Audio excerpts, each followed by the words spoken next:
Hello and welcome to Film Seizure. My name is Charles Moore. Today I'm joined by my typical guests. Not my guests, my co-hosts, Jeff Arbuckle. Hi, Jeff. Hi, Charles. This is Jeffrey Arbuckle coming right at you. Thank you, Jeffrey. And then we have Jason Olivier. Jason, say hello. You sound a little bit like your Jack Nicholson intro there. A little bit. I don't know. He did. He totally did. Yeah, Jeff totally did. Jeff heard it. Okay. Yeah, I'm here. I'm here too. How are you? Good. Well, Good. I hope you're here. You picked these movies. I did. This is week 2 of Jason Curates. So Jason curated Jason this month. the classics. It's 5 movies, right? This month? Yeah. And they are all classics, right? Yeah. They all are classics. And they're all from the late 50s or 60s. Other than the last week, but no, that was 50s, is also mid-50s. considered a classic. Sure. No, Paris, Texas, last week. I'm sorry. Yeah, that one is 80s, right? Yeah. Okay. Yeah. All right. But it is a classic in its own right. Sure. Speaking of classics, this is a classic book, classic movie. Yeah. Fucking wonderful book, wonderful film. I'll give it away right now. I love them both. Yeah. To Kill a Mockingbird by Harper Lee. Yeah. This is top tier. This is top shelf stuff, man. It is. It really is. This probably is top 5 to 10 of the podcast, probably. Yeah. Yeah. This is weird because in my childhood, I was told to read this book. And I did not, which I did with a lot of books that I was supposed to read. Cliff's Notes, that stuff? It wasn't until probably because I'd read like Dragonlance and like Stephen King and stuff I wanted to read. And I was like, fuck the classics. That shit's stupid. You know, I think that's a fairly general attitude when you're like 14 to 17 years old. Well, you don't want to do the stuff you're told to do, right? You know, right. Yeah, absolutely. At some point in my high school career, and this is veering off the path just a little bit, a librarian gave me Hocus Pocus by Kurt Vonnegut to shut me up and keep me busy. And I'm like, Kurt Vonnegut. Like, this is another one of those guys, because Slaughterhouse-Five is on all the lists, and you're supposed to read it. Yeah. And I read that book, and I was like, holy shit. Holy shit. And then I started to go through stuff like Catcher in the Rye. But it wasn't until my 20s when Jason told me this was one of his favorite books that I read it. And I was like, I've been fucking missing out. This is a goddamn stone cold masterpiece, the book. Chuck, I just, real quick though, man, I recommend to you books all the time, and you don't read any of them. I mean, I assume you've read Watchmen, but outside of that, I don't think you've read any of the other oones. I read Go Set a Watchman. I did not read Watchmen. No, I'm kidding. I was going to say, no, you've read Watchmen. I read Watchmen. I think that is something that I read in my youth, but didn't quite get yet. Right, Watchmen. Powerful stuff. Yeah. It is powerful stuff, but unless you have some seasoning, it's hard to get. I think like this in a lot of ways. Oh yeah, I mean, I'm sure. As much as I always thought that this was a great movie from the first time I saw it, which this was required reading in like 7th grade or something, and we watched it too. Like I knew it was just really good, really like. But I think, I mean, now now I'm. Atticus Finch's age, or probably Gregory Peck's age, right. And now I get it a lot better. I get a lot more of it. I get the idea that you carry through your, you stand up to your values, you live those, you embody that stuff. And that's more important than throwing a fist. Yeah. And, you turn the other cheek out of showing your kids what's right and showing the next generation what would be the right thing to do. Absolutely. Jason, I know, I'm sure you have a lot to say about this because this has been a part of your life for a long time, right? Yeah. It's funny. I was never told to read this book. I was homeschooled my freshman year of high school. And then I went to a private boarding school for my sophomore and junior years, and then I was homeschooled again for my senior year. So the curriculum of the mandated reading that I had was very Catholic and or classical and or Shakespeare, right? So tailored. Yeah. Kind of. This book would have, I don't know. I don't know if it would have been on the banned book list for the curriculum that I went to, but it definitely didn't fit for whatever reason. We can talk a little bit about that controversy later and why this is a banned book, because I think it's interesting, and it's even more relevant now than ever. Yeah, that's something I've got some Good. I've got some notes Good. on. We'll put a bookmark on that Yeah. one. But this movie or this book, I don't honestly know. I don't know how I discovered it, Chuck. I was a voracious reader in junior high, and going into high school. I read a lot. I would look at a lot of book lists. I would go to the library, and I was one of those nerds who would be at the library for hours. And Right. I would read all the little recommendations that the librarians would put on things. I would just I always had book lists. I was the guy who did the Pizza Hut book it. Book it. Hell yeah. Yeah. So for somehow, some way, I mean, I'm a teenager of 13, 14 years old. This is going to hit your radar, right? It's just one of those books, and somehow it hit my radar, and I just checked it out at the library on my own and read it, and I absolutely fell in love. I read it twice.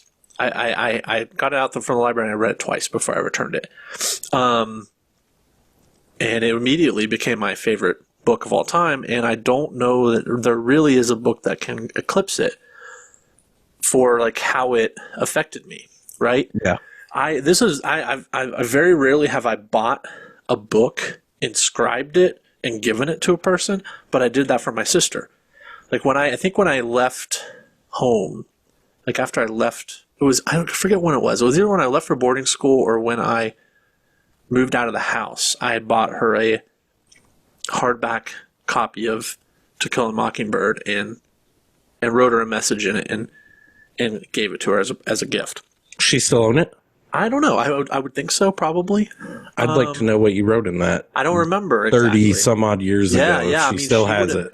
I probably would have been 16. She would have only been maybe 9 when I gave it to her. Maybe a little older. So she was Jem's age. Around Jem's age. Yes, yeah. Unless it was when I left and moved For out. California. She would have been more 11 or 12 or something. Yeah,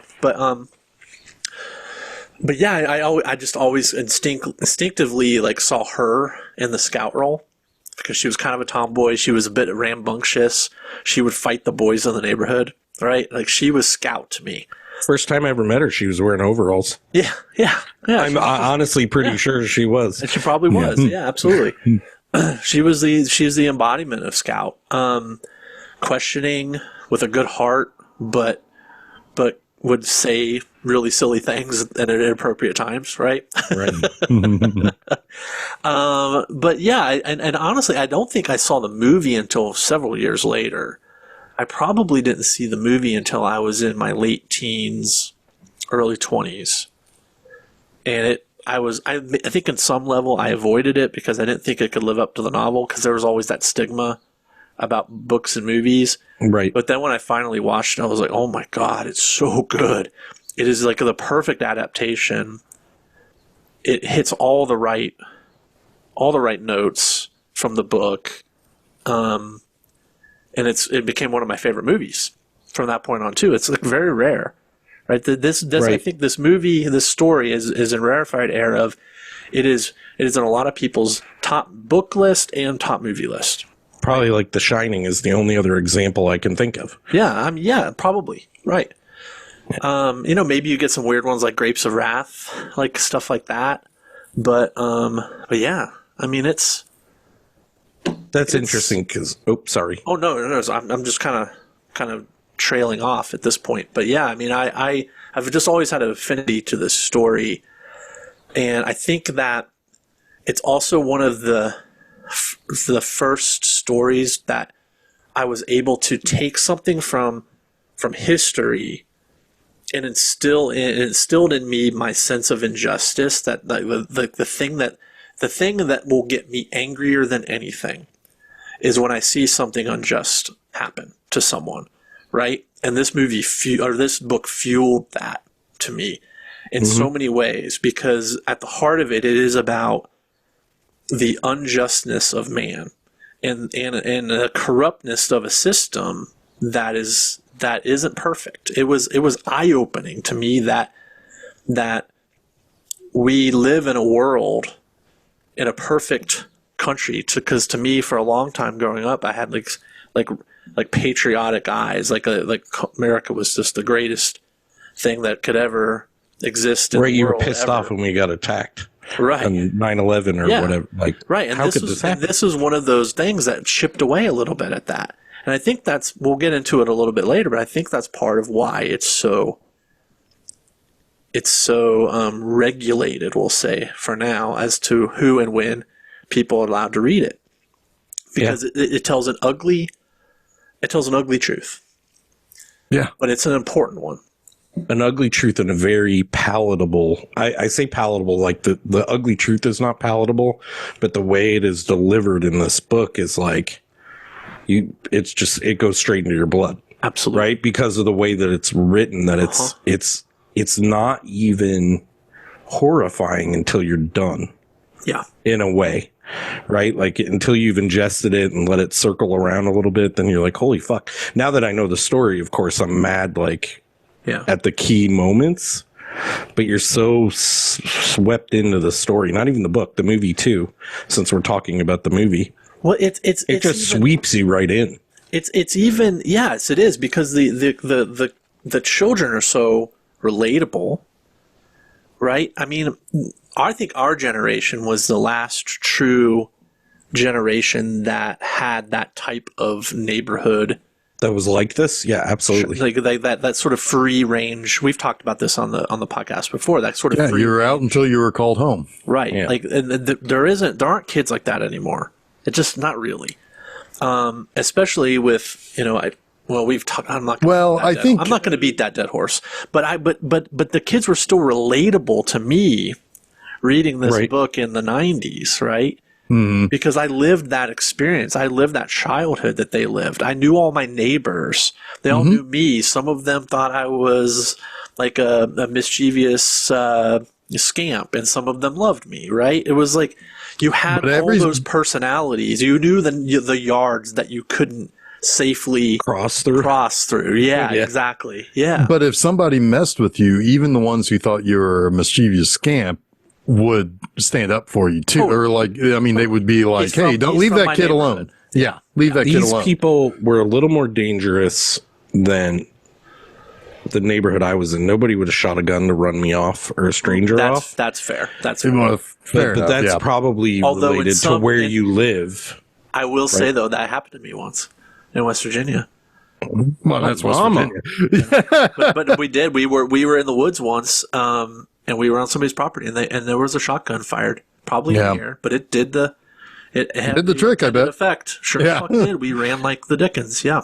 I'm willing to bet, and this is, obviously, this is, me living the life I've lived, but I would be willing to bet that you still get a little bit of this feeling of you still see this kind of activity from kids if you go into a primarily non-white community. I agree. Or a primarily totally white community. No, I don't know, man. I've been there in recent years and seen it.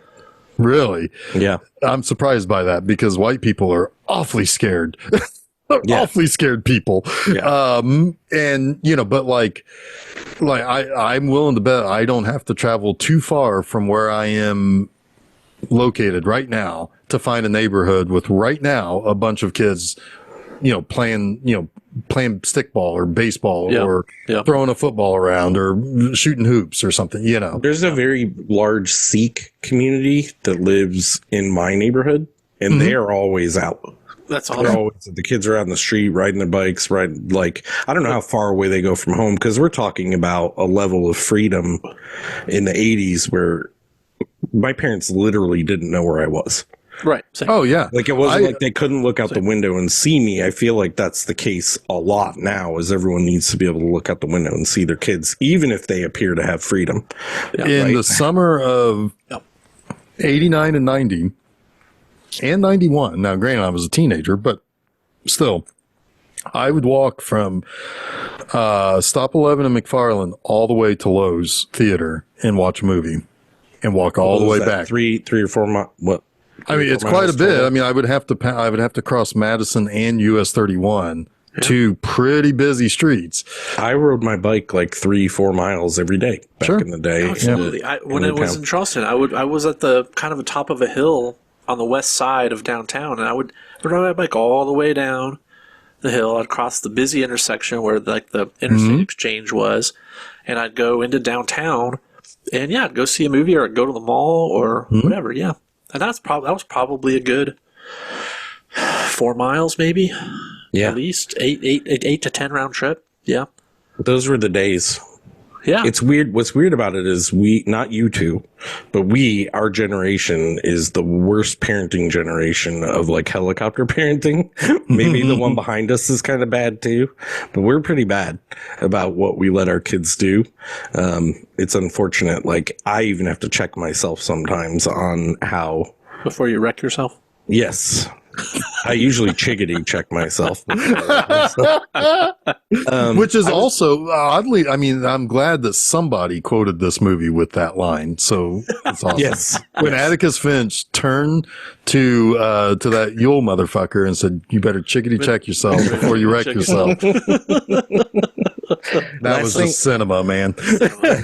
Last thing I want to say about books, and maybe we'll talk about the book later. Your relationship to this book is like my relationship to Catcher in the Rye. Yeah. That hit me in that, and it was a few years later in my life. Like I think I was 17 or so, but that fucking blew me away, and like my worldview changed completely. And everyone I saw after that, I was like, "You need to read this book. You have to read this book." Yeah, and I think you better read this book. I think that was kind of like, yeah, you did. You told me to read Catcher in the Rye. I had never read it, so you read To Kill a Mockingbird on my recommendation. I read that on yours, and yeah, I love Catcher in the Rye as well. It's a totally different book, but it's a similar kind of. When I read Catcher in the Rye too, it was the perfect time to read it. Like in my early 20s, disaffected, pissed off at the world. It was perfect time to read it. Right. Yeah. Right. It's great. I wish there was a movie as good as this movie for Catcher in the Rye. Yeah. Right. Yeah. One last thing. Tried to attempt that. Have they? I think there's one. I think there's one out there. Yeah. Yeah. I will say real quick before we really get into the movie here. I had sent a link in our chat here for this episode. That is the exact copy we had at school, that 1982 edition with the pink cover, and you could see the horse. With the hole in the tree and the bird flying away from it. Yeah, I don't remember you sharing that, but here you did. I'm sorry. Here. My bad. Zoom. My bad. Yeah. But anyway, that was exact. I mean, anytime I hear the title, that's the cover I think of, because we lived with that for a couple of weeks in 7th grade. So I mean, that even like I remember that font even before I ever read the book. Yeah, like that font of the This was Academy Awards. This is an interesting one. It lost to next week's picture. I was going to ask you if 1962 is a particularly good year for you. I mean, yeah, pretty much is. I mean, that's a tough one. Had you seen the other 3 that were nominated with Best Picture? I have seen The Longest Day. I don't think it made a huge impression. I've not seen The Music Man, although people really like that one. And then Mutiny on the Bounty, I know is a classic, but I have not seen that one. I've seen that. I should probably watch it because it's a nice, like, classic tall ship movie. Well, pretty much every version of Mutiny on the Bounty, like, because there was one in the 30s with Clark Gable. There was that one with Brando. There was the one in the 80s with Hopkins and Mel Gibson. All 3 of those are well liked. Yeah. So every 20 years or so, they do a really good adaptation. Yeah. There is no way that To Kill a Mockingbird is going to beat Lawrence for directing and Best Picture this year, though. It's just, as much as I love To Kill a Mockingbird, Lawrence of Arabia is my favorite movie of all time. And we'll get into that next week. And the feat of directing that David Lean undertakes for that movie is unreal. But as much as I love Peter O'Toole as Lawrence, there is only one Best Actor this year, and that's motherfucking Gregory Peck. He looks, he sounds, he stands there like fucking Superman. I mean, there's no Superman Clark Kent. He is the true like archetype of a good man, of somebody you should like idolize. Yeah. I mean, especially if he's your father. I mean, like those kids you could do a whole lot worse than trying absolutely to shoot for Atticus Finch. Yep. So that's interesting. Atticus Finch was voted the number 1 hero by AFI when they were doing those lists. Yeah, I can't argue that. Which is wild because we will probably get into Go Set a Watchman later. This is why I struggled with it so much. Yeah, the idolization Scout has for Atticus Finch is beautiful. In this story. It's perfect, but there is like room left for him to be a little bit different than she remembered him. Right when she was 6 years old, and also like is every no man is perfect. Right. I mean, there's a big fallacy in this. If you really think about like what is the right thing, and what about two wrongs making a right? There is a little bit of a fallacy. I don't disagree with what was done. Okay, right, but right. But yeah, I mean that's not perfection. Which I think makes him that much. Maybe better. We'll get in to some that ways. Character. We'll get to that. We'll get to that moment because I think it's a whole lot of one character talking themselves into relieving them of a lot of guilt. Yep. and another character just like letting them have it. Yeah. Right. Letting them have their win. But that character. Well, yeah, we'll talk about it. We will absolutely. There's stuff to say about that. For sure. And yes, we should bookend some of this with Go Set a Watchman because there's so much about what makes that novel great is what also I think frustrated people.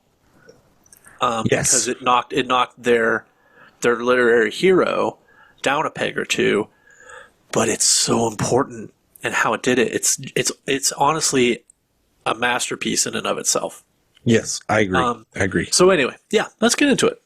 Robert Mulligan, by the way, he hadn't done a whole lot that I knew of as classic. The director of this picture, he did. Oh, okay. His last movie was Man on the Moon, which I have seen. That was, I think, Reese Witherspoon's debut. Kind of a coming of age story based on a novel. Oh, I know which one. I thought you were talking about the Andy Kaufman. No, sorry. No, but I know what you're talking about, though. Yeah. I remember. Yeah. But there's a few things in here that register a little bit as, like, I think former stage dramas, like Baby the Rain Must Fall. But no, I mean, I don't really see a lot in his filmography that I am familiar with personally. So. What about other Horton than Fear Foot? Strikes Out? That would have been his debut, which we all know is Fear Strikes Out. That's kind of a classic of the baseball genre. Jim Pearsall story. Yes. What were you saying, Chuck? Though I said, what about Horton Foot? I'd never heard of this guy. The guy who he won the Academy Award for Best Adapted, which again, that's a very well won award there. Because I would stack this one up against any adaptation. How much of it he was nominated? Really adapted? Adaptation is adaptation, but this feels so cut from the cloth. Well, he didn't have to do a lot. You have to structure it, and you have to give it. You have to give it like something palatable in a 3-act sequence, which he does so well. It's bookended really well with the Boo Radley stuff, and that's the way the book is structured too. But. But that's what I'm saying. It doesn't feel like he had to do a ton to this story because it is kind of in 3 acts. Fair. In and of itself, which is not like a book format, but you could fuck it up too. You could fuck it up. He won the award. I'm not disregarding. Yeah. how well he did here. It's just Yeah, Well, if what this is makes his you feel deal? any better, Chuck, he did win a second Oscar, this time for original screenplay for Tender Mercies. yeah. Oh, With yeah. that's another it's another Robert Duvall. Yeah. Fucking It is. Robert Duvall. Man, Was the Sissy first time I Spacek in watched this, Tender Mercies, I think so. Yeah, Robert Duvall is Robert Duvall, Tess Harper. Tess Harper is Because I have something to say Alan about Barkin, Sissy Wilford Spacek Brimley. later. Ellen Barkin is in it. Yeah. I Yeah, will say, he's- too, you have the really interesting battle for Best Supporting Actress this year as well. Because Patty Duke won it for The Miracle Worker, which, yeah, great performance. But Mary Batum for Scout in this was nominated. Interesting. Probably one of the youngest nominations ever for an Academy Award. She wasn't even the best child actor in this movie. She was good. She wasn't the best. I think she's my favorite. Jem is so Jem is fucking very good. good. But Scout, like, some of her reactions to things are amazing. She does a great job, like, not taking anything away from her. But Jem is even more prominent in this, it feels like, than he is in the book. I agree with that. And I think that is some of what they got from the kid made him yeah, a more prominent role. I agree Right? with that. Yeah. Interesting story real quick about Mary Badham. She is the younger sister to John Badham, director of Saturday Night Fever Oh, interesting. Oh, that is interesting. and Blue Thunder. Blue Thunder's awesome. At the I time, remember Badham was Blue the Thunder. youngest actress ever nominated. Yeah. Yep. That's great for her. I mean, she was fantastic. I'm definitely not trying to take anything away from her. Well, she's the other impressed with side. them. Yeah, and she is. I mean, as good as Jim is, she's really the co-star of the movie. With But that, yeah, I mean, she's the main character. She's really the main. Yeah. and she's telling the story. Yeah, Right. She's the main character, but yeah, she's not. She's like Atticus is the true audience avatar. Yeah. Yeah, We're seeing it through her child eyes. Yeah. it is interesting when you get into a movie versus a book because Scout really is like the voice the entire book. Yeah. Right, so she's Oh, yeah. quite obviously the main character Yeah. when you're reading it, but when you're watching it, the focus on Jem and Atticus, without her telling you how she feels about them, is interesting. It's different, Yeah. but I don't know.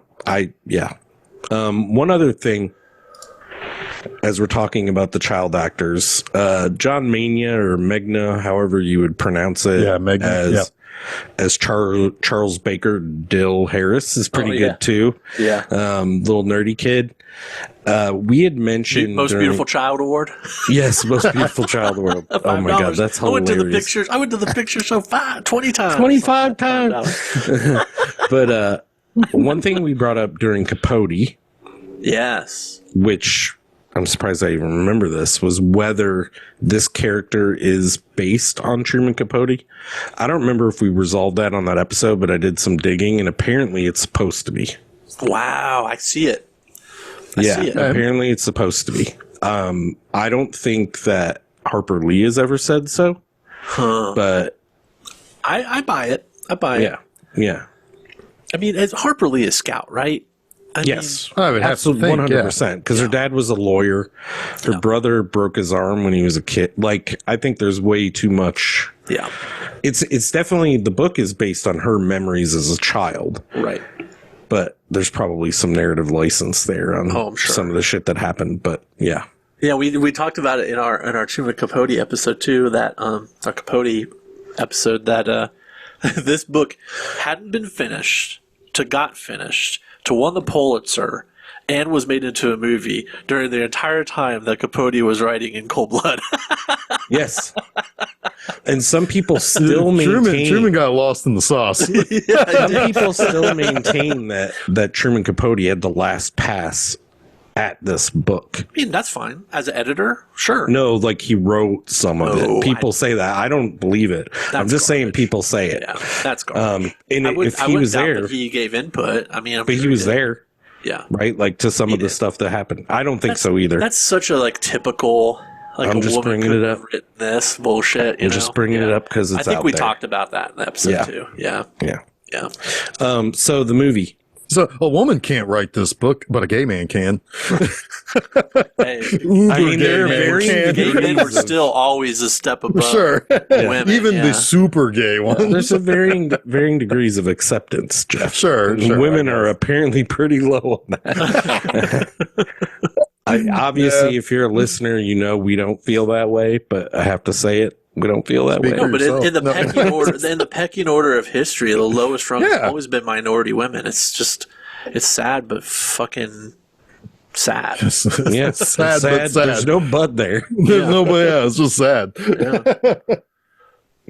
All right. So Jason, I feel like if you're up to it, should explain what this is about.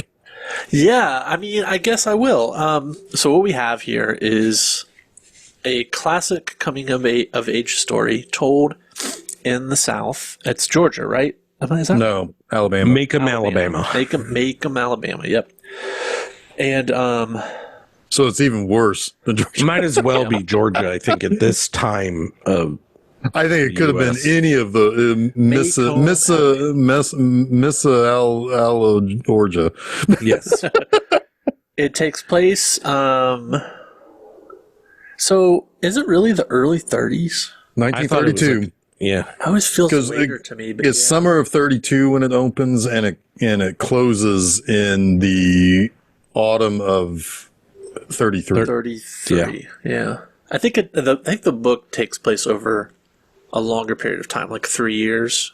But I think the stay on the trial is longer in the book. Yeah. Yeah. And the trial in the book, if I remember, is sprinkled more evenly throughout the novel. It's not a big chunk scene for sure. So what we have really with this movie is you have a first act which has to do with meeting who our characters are, meeting the Finches, meeting their neighbors, meeting the spooky house. Like, it's setting the scene, and it's kind of like and really kind of just living in their shoes for about 30 to 40 minutes movie time, while you're also hearing a little bit of information about this trial, this Tom Robinson situation, that this job that the judge has come to ask Atticus to be the lawyer for this accused person. You don't get a lot, but you know that there's something kind of happening there.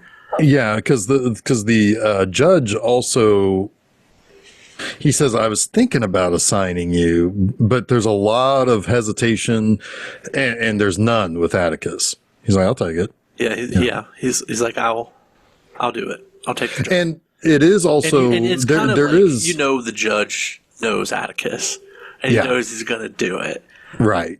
And it's a little bit of it's not posturing, but it's a little bit of gamesmanship. But it's also like, I don't really want to ask you to do it, but there's no one really else to do it. Yeah. Right? It's never said, but it's implied. Yeah. There is also it's important to note that this is also the Depression.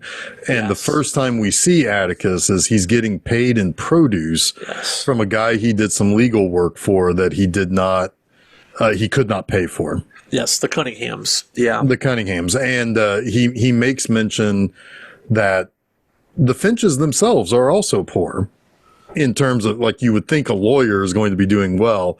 He's only doing nominally more well off than they are. Right. Scout asks, are the Cunninghams poor? He's like, yes. It's like, are we poor? Yes.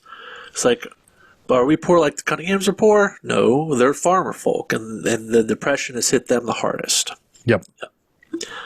So, we're looking at a lawyer who still lives. I mean, he still has essentially a nanny / maid. A live-in maid, yeah. But yeah, she's there every day. She helps get the kids off to school. She helps, get him off to work. Cal Purdy is awesome. Yeah. She's even more awesome in the novel. She's so good. And, but still, you don't think, I mean, again, this is being 1932 is a completely different time than 2025. You could still see him as poor in the sense that, he's like middle class. Yeah. But he's still doing better than the farmer folk. Yeah. Right. They have a full jar of syrup at their house. Right. So they're doing okay. They're doing pretty okay. They're doing one full jar of syrup well. Yes. Yeah. They're not going on any vacations, but they're doing. No, they're not buying a brand new car out of the blue. They can afford themselves some luxuries. Yes, Worth noting, since we haven't. And Calpurnia is basically the luxury. yeah, and syrup. And syrup. Yes, and syrup. Worth noting, because we haven't mentioned her, and for good reason, is that the mother has since passed. We don't know how long ago yet. About 4 years. Yeah, we find that out a little bit later from Scout. Yeah. Yeah. Scout asked Jim, and Jim's like, I was your age. Yeah. So she said 4 years ago. How old was I? 2. 2. Yeah, exactly. Yep. It's I just wanted to mention that the mother is out of the picture. So we have Atticus, Calpurnia, who is the live-in maid or servant, whatever you want to call her at that time, but she's also stand-in mom. Kind of, yeah. Most definitely. In some ways, along with a neighbor who doesn't have as big a role in the movie as she does in the book. Right. Yeah, because if I remember correctly in the book, aren't her and Atticus kind of sweet on each other? She's sweet on him. Yes. Yeah. Yeah. Yes. 100%. Yes. But yeah, Calpurnia at one point actually scolds and spanks Scout. So yeah, she is essentially a mother. Yes. Atticus trusts her to rear the children as well as just be there to make sure they're fed and stuff like that. Yeah. And then he takes her home every night. Yes. Yeah. Yes. And we learn that Jem. We also learn that Jem is frustrated by having an older father as well. I think that's important because a lot of, especially in the movie, really, really leans into this. Jem's frustration with his father and him coming to respect his father. Because he's at the beginning of the movie, he won't come out of his treehouse because he's mad at Atticus for not playing football for the Methodists. Whatever that means exactly, I don't know. I think it's soccer like or some actual church, football, some church league football league, maybe. Yeah, I think it's some sort of church league football. Yeah. But Atticus is like, I'm not. And then he even says and when we play football in the yard, it's always touch. He'll never play tackle. And the whole time, Atticus is just kind of ignoring it. Yeah, he's just busy getting to work. Like, suit yourself. If you want to stay whatever, in the kid. treehouse. Suit yourself. Whatever you. What do you think? I'm. And you get this sense that Jem is a little like, I have an older dad. I have an older dad and I'm a mom, and my dad is he doesn't see what his dad is good for, right? He doesn't he doesn't respect his father yet. And that's kind of a lot of, like, I think you're right, Chuck, about why Jem is so great in this is because of that arc that he has. Yeah. He's a fantastic arc of. He probably has the arc of the movie. Yeah, I think you're right. Yeah, I think you're right. Like, and a character we never see until the very end has a pretty good arc too. Yeah. Let's mention that. Let's talk about old Boo Radley. Every neighborhood has a spooky house, right? Mm-hmm. And and this is literally like the Burbs. It's that house, and it's like it all looks dark and like if it was like lightning and raining right there at that house, that would be perfect. God, it kills me how like excited Jem is to tell Dill about the Radleys, right? Because it is, and I remember that. It's like everyone wants to pass along that like neighborhood legend, right? You gotta spill that tea, man. Yeah, you gotta start serving it. He's trying to scare Dill a little bit, but he's also like believes it too, right? And then he even gets support from an adult neighbor who's like, "Yeah, this happened." He stabbed his daddy. Yeah. It's like, you stay away from that house, Dill. There's a psycho person that lives there. It's so funny, man. So it's not just the children. Like, there are adults in the neighborhood that believe this spook tale as well. And it is not necessarily all tale, right? Well, the brother is mean. It is an extreme variation of the truth. Yeah. Yeah, I mean, there is because the brother walks by and he's like, "That's the meanest man in town," and he proves himself to be. Never took the breath of life. I think that's his dad. No, it's his brother, I think. I thought it was his dad. I thought it was really. I thought it was brother. Anyway, doesn't matter. It's a relation. Regardless, it's the guy who keeps Boo Radley chained away, basically. Yes, because he stabbed him. Right. with scissors when he was a kid, Right. is what they Right. say. Yeah. That's what they say. And so they, and they always want to look and see, they want to try to get an idea of what he only comes out at night. It's like that adds to his mystique. You only ever see Boo Radley out at night. And of course, the kids are usually in by nighttime, so they never see him, but they want to go looking for him, and they want to look in the window and see him in his room. Oh yeah, Dill and Jem, they challenge each other to like go up and touch the door or look in the window. Oh, yeah. Right. It's like classic kid stuff. Yeah. I mean, it's the shit that you saw in Halloween when fucking Lonnie was going up to the door of the Myers house. You're absolutely right. Yep. Lonnie, get your ass away from there. I always love how proud of Loomis of himself when he runs off. Yeah. And then he immediately gets spooked by the sheriff behind him. Yes. Oh, Donald Pleasance was great. It's great. So yeah, he but yeah, and then later there's a later event where they find a tire. So they're gonna throw, they're gonna roll the tire with one of the kids in it, and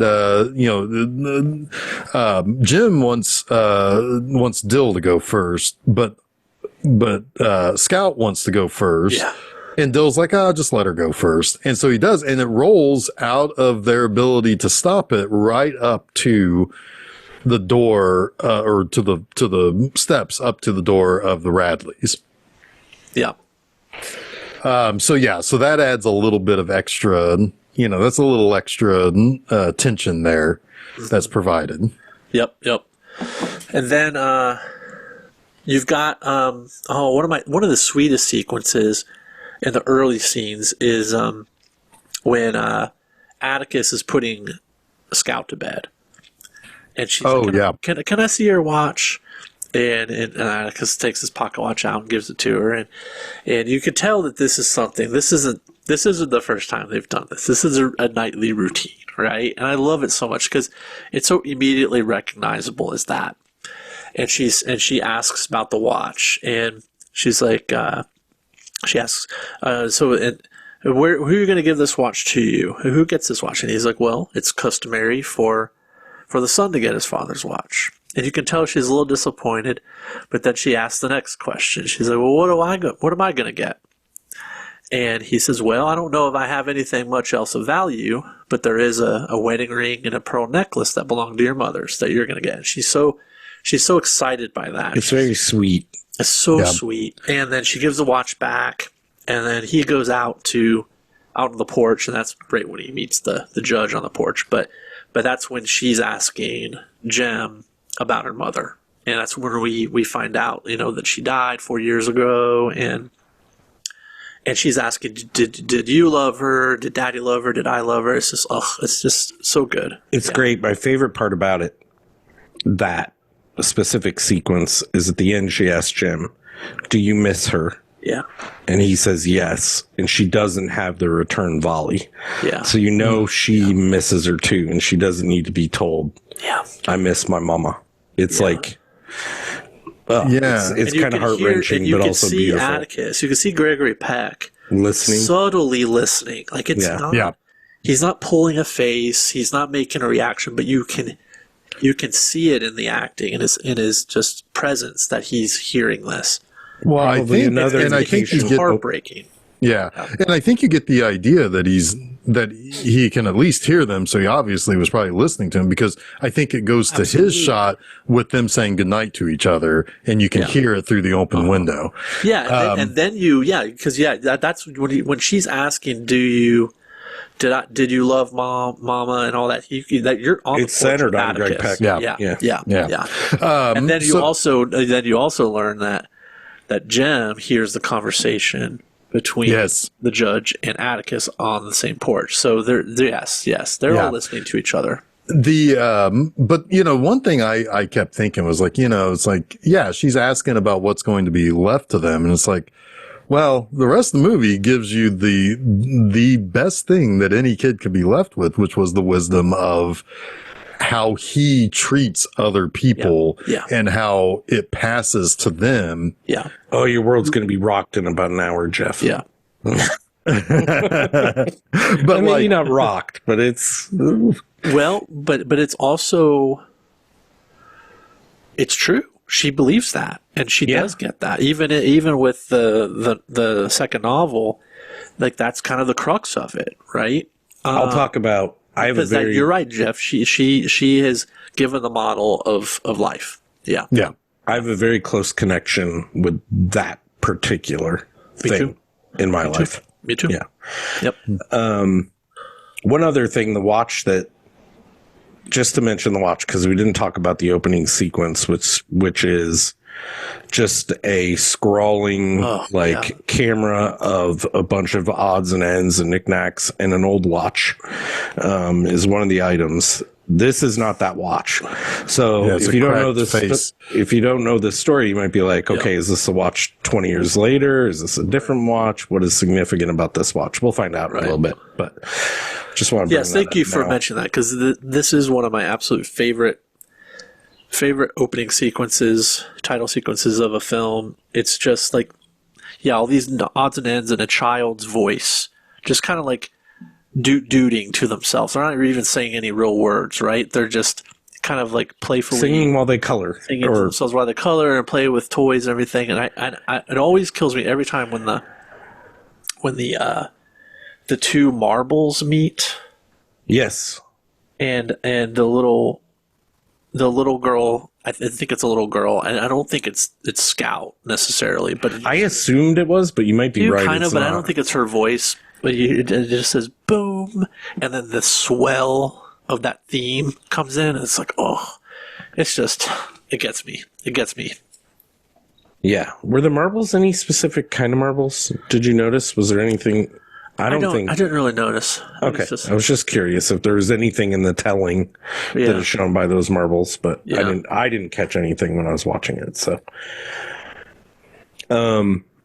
like you guys had mentioned, that this is when the judge shows up and has that kind of exchange with Atticus, and it's kind of understood that Atticus is going to take the job. This is just like a formality, right? On the porch, no matter who's saying what here, it's a formality. Yeah. Right? Atticus is going to do it. He's a public defender. The big deal here, and I'm not sure how soon you learn it, is that Tom Robinson is a black man. Mm-hmm. And he's been accused of beating and raping a white woman. Right. Which for any man in a town in Georgia or Alabama in the 30s, that's going to get you some hate. Yeah. Like, because this is not innocent until proven guilty. Right. At all. Nope. It's guilt. No matter the what. lynchings. It's the word of a white woman against the word of a black man. And it doesn't matter. Like, that's what's so great about this. Doesn't matter how much evidence when we get to it later. But yeah. Yes. But we'll talk about that later because All right. I don't know what happens next. Is it the dog or something else? So a dog comes into town, and so one of the things that Jim wants from his dad is a rifle. Yeah, to which Atticus fights against that. He's like, no, you're not going to, you're not old enough to have a rifle. You're not, They have their first day of school. Their first day of school. And does that happen before the dog? Yes. Yes, it does. Oh, and okay. And they go to school, and I love how excited Jem is to get to school. I'm ready. And Skulls is trying to eat her, and she's got a dress on. It's the first time she's probably worn a dress since like maybe she has to wear it on Sundays at church if they go to church. But she's not happy about the dress. Gregory Peck's face is so good. He's like a proud father. He's like he wants to tell his daughter, effusively how beautiful she is, but he knows that she's a bit of a tomboy. Right. And then you have the neighbor lady who's a bigger. Yes. Like she has a conversation with her in the book, but not. Sorry, go ahead. Totally. Yeah. The book is a little different, but it's so cute. But anyway, they go to school, and Scout ends up in a fight with one of the Cunningham boys, one of the sons of the man who was paying Atticus with chestnuts. Yeah. And the reason they got in a fight was because she was trying to explain to the teacher why the Cunningham boy didn't have money for lunch and why he would have refused the 25 cents that the teacher wanted to give the boy for lunch or whatever. It was nickel for lunch or whatever.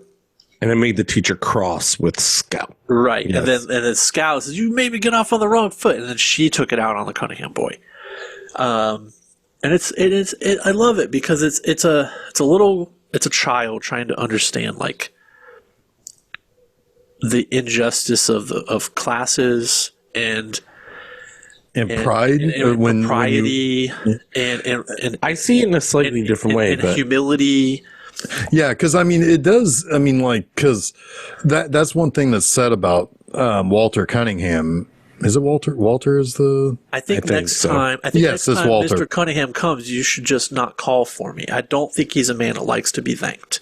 Yeah, he proud. doesn't. He's proud. He Would doesn't. rather be able to pay for his services in money, not in goods, and he's embarrassed by it. Yeah. Yes, the way and- that Scout tells it, though, I think. Sorry, Jeff. She doesn't understand any of it. She does not understand that the words mean something. She does not understand injustice. She's not even trying. But she's getting around to it. This is all the part of growing up. Sure, these I are can all see- the little things that you experience that She'll all add remember up to it something later. Yes. Later. Yes. Right. Well, and she doesn't understand. I mean, like, she understands that the Cunninghams are poor, Right. but not. But I don't think she understands what that looks like. In a way, she is And she doesn't very understand privileged. the feeling. Of Yes, it. exactly. Right. She doesn't Exactly. understand the privileged feeling kid. of- Right. Privileged. for Sorry, sure. Jason. Sorry. Yeah, no, you're right. She's privileged. She doesn't understand the feeling of it. She doesn't understand the shame. Right. Right. Yeah. And then then the dinner scene with the Cunningham boy is wonderful, right? This is good. what you were talking about when Calpurnia scolds Scout because the Cunningham boy, he's never had, or if he has, it's been sparingly maple syrup, and he puts it on his whole dinner.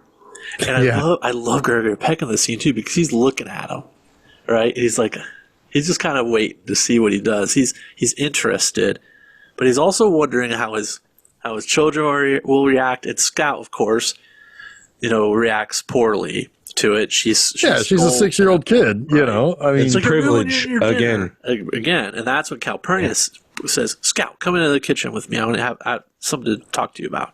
And she tells him that boy is your guest. If he wants to eat the tablecloth off the table, you'll let him. It's like, Yeah. oh, it's so good. So good. yeah. I also like that He's your Walter company. Jr. He says, "Yes, sir. I don't know when I had roast. We've been having squirrels and rabbits lately." Yeah. I should also mention that it's Jem that invites the Cunningham Yes. boy to dinner, and it's like these early shades of like his character that he has learned the lessons that Scout's learning, right? Yep.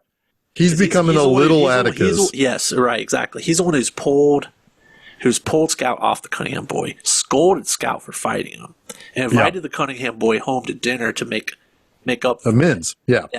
Yeah. I don't know why I don't want to. And he's the one who's like, to hell with what Atticus says. I want to go see him, Right. I wanna go Make see sure he's safe. and I want to see the trial. Yeah. Yeah.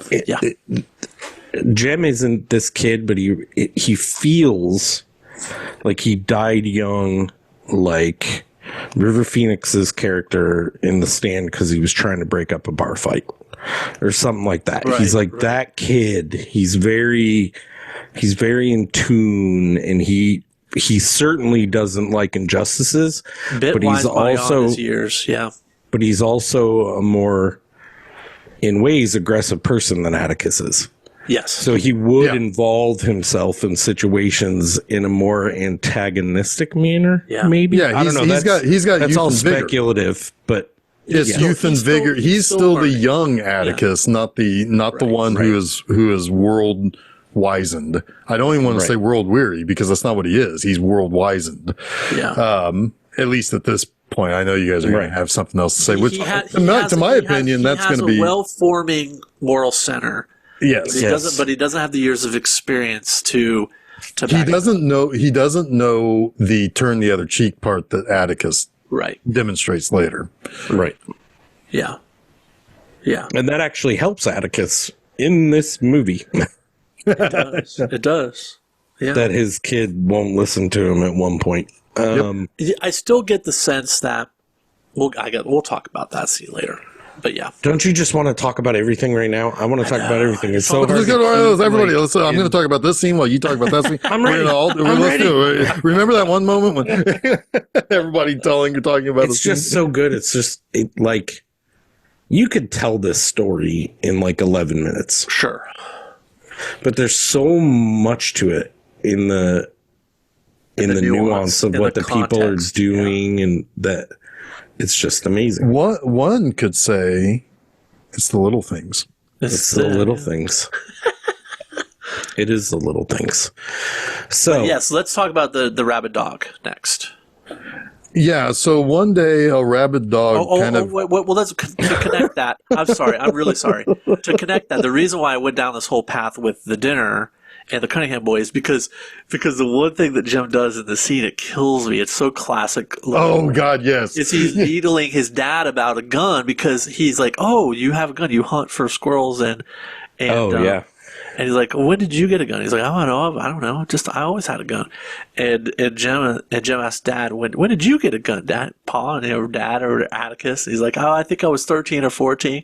And you could just see and hear Jim needling Atticus about him wanting a gun and having to have a gun. And Atticus is telling a little lie here, I feel like. Oh, I do too. Oh, he is. 100% agree. Yeah. But I think, the one thing that Atticus can't say, or doesn't say at least, is it's going to be different he kind of said it to Scout, but he never really said it to Jim, that life on a farm is different. Yeah.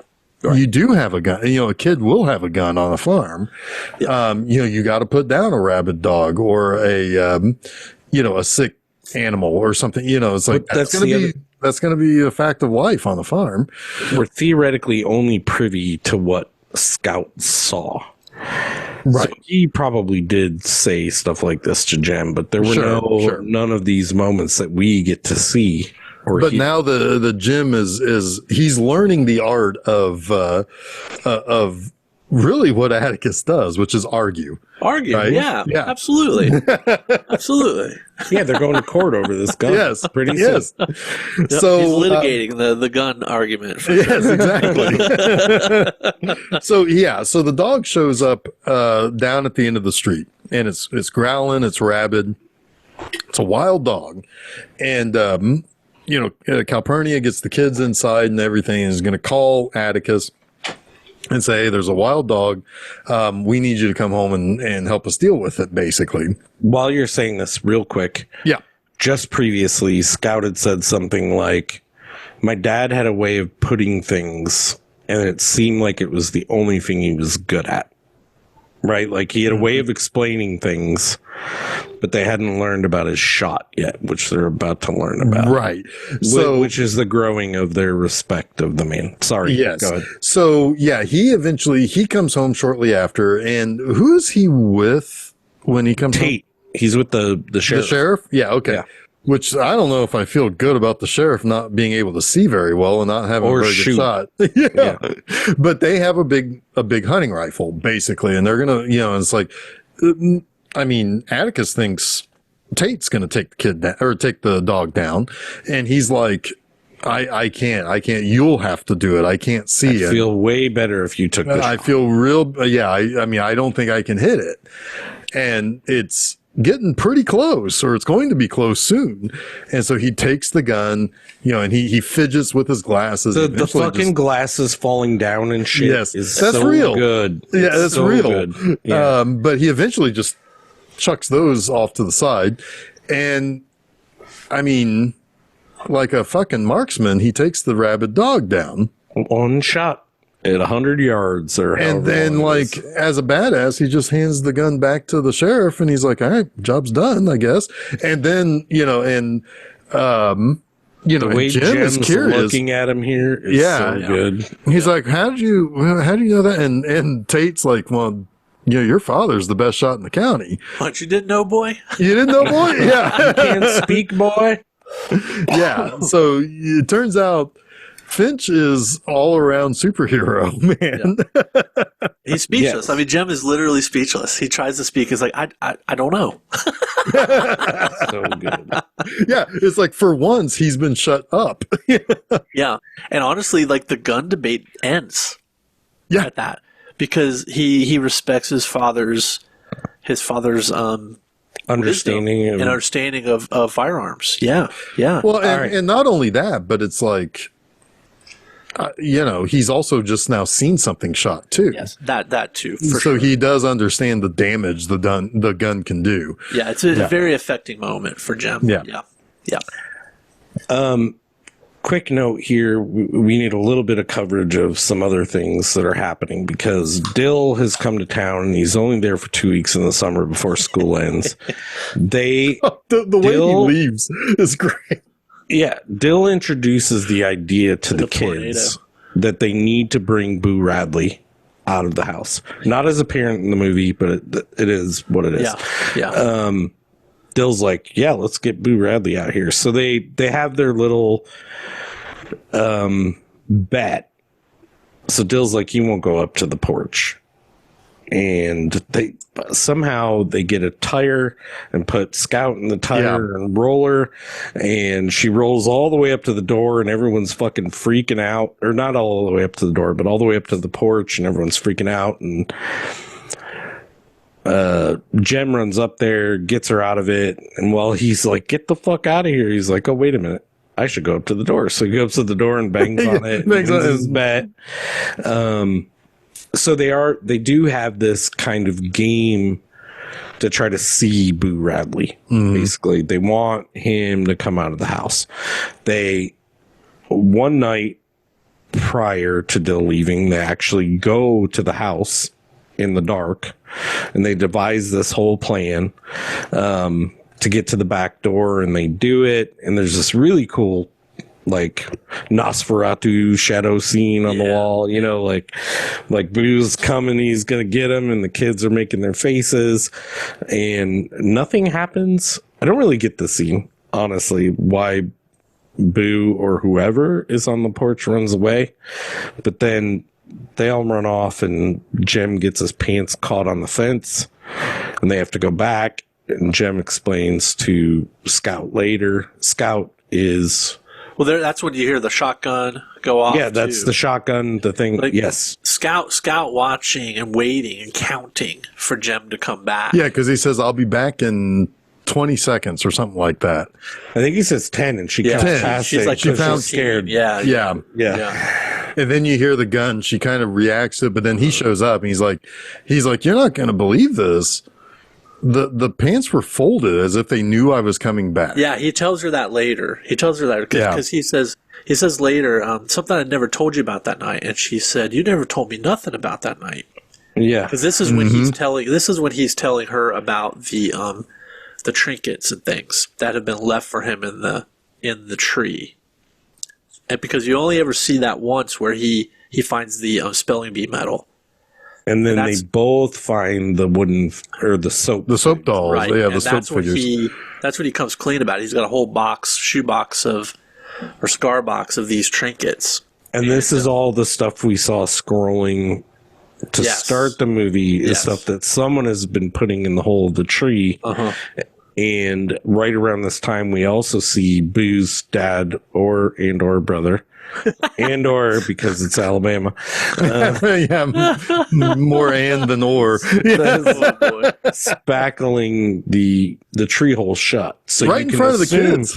Yes, so you can assume that it's Boo Who's been doing leaving the this? stuff in the tree, which And is then a pretty... It was Boo who took the Jem's Boo-hoo. pants off took the Jem's pants off the fence and folded them and laid them over. Yeah. Yeah. Which is a good indicator of things. Sorry, go ahead. I mean, and also Boo knows who the kids are because they realize the soap dolls look like them. Yeah. Yeah. Yes. Like the way the way he's carved the His hair. hair is over your eyes. Yeah. And she's I'm wearing and the girl has got the cut or has got bangs or something like that. Yeah. It's all set up to be that he likes them. or he watches them now, but it seems to be more admiration than wanting to spook them, or anything like that. One other through line He's interested in them. Sorry. He probably wants to play, right? Yeah. Yeah. Yeah. Because he is essentially just a big kid. Right. At the first time I read this, I totally glossed over what was happening here. Boo scared me until the last minute in this. Oh, sure. yeah. That's he's what written to be scary. As to be the boogeyman for the children. But then you realize that he's. But all this stuff, even leaving the stuff in the tree, like, didn't dissipate any of the boogeyman shit for me the first time I read this story. Yeah. One other through line note: the Ewells. Yes. So the Ewells are the family that the daughter has been accused Tom Robinson of raping, and Mayella is the daughter. Bob is the drunken dad who's just an asshole. Like, he's not stuck there Bob, with you in that name's town. Played by James Anderson, who is a dead fucking ringer for Robert Loggia. I thought so too. Yeah. I thought it was Crazy, him. right? Yeah. But it's like he's not stuck in Macomb with you. You're stuck with him. He's There's one a of dead those ringer. types of people. There's a dead ringer for Robert Duvall later in this movie. Let's not bring him up yet. Sure is. That's a very tender mercy of you. Yeah, it is very tender mercies. But anyway, to complete this through line, they have accused Tom Robinson of raping and beating Mayella, and Bob, had confronted Atticus earlier in the movie and given him what for defending a black man. Oh yeah, because he's like, you don't really think, you really, hearing, yeah. It's like I told them that Atticus isn't going to believe the word of that guy over me, and he doesn't laugh with us. He's like, you don't, do you? Kind of shit. Yeah, That's a great moment too, because that is the first time that the kids kind of see their dad at work. Yeah. Right? Because they go into town because they wanted to see where Boo Radley was held when he was arrested. Because that's all they care about the whole movie. They're all about Boo Radley. And they Yeah. go into town, and it's an old man playing chess in the park tell them that he's at the courthouse. And they're like, okay, well, I guess we'll go see him. That's where we're going anyway. And then they lift up Dell to look through the window. Dill, yeah, thank you. Of the window to and he's kind of narrating what he sees, but he's like, I don't know where your daddy went. I can't see him. Do you see him? He's off to the side. He's in like eye shot of them. And then he sees them. He's like, what are you doing here, children? And he scolds them for being there. Yep. Yeah, But he doesn't punish them. No, he doesn't. Refreshing. But he wants to keep them. He wants to trying keep to keep them them- innocent and young, Right. and because one thing he explains later, after there's some unpleasantness later with Bob Ewell, is there's all sorts of ugliness in the world, Yeah. and kids aren't supposed to be kids aren't supposed to be privy to that ugliness. Yeah, there's things about this that you can't understand right now. You're just too young. Yeah. Yeah. I don't think this message is going to carry over to next week, but I haven't seen Lawrence of Arabia forever. But in Night of the Hunter, we had the line, it's a hard world for little things. Yeah. That, Yeah. Like, Yeah. 100% carries and, over to and this is what Atticus Absolutely. is defending against, right? Yes. This- Unintended themes. Yeah, I don't think it's going to carry over next. I think we're at the end of the line. I think we're at the stop here. But no, because but great things come from small beginnings is True. the theme of next week. true. Oh, damn. That is true. Is it T.E. Lawrence? T. Lawrence. Yeah. Yes. Tee-hee. Anyway. So basically, this is kind of the beginning of Bob Ewell really showing his colors. Yeah. That he expects the other white guy to stick up for him and basically, get rid of the black guy. Right, because we have a You know, in this moment too, that Atticus knows his story is bullshit. He knows Absolutely. his client is innocent, right? Well, yeah, he's already heard the story from the client.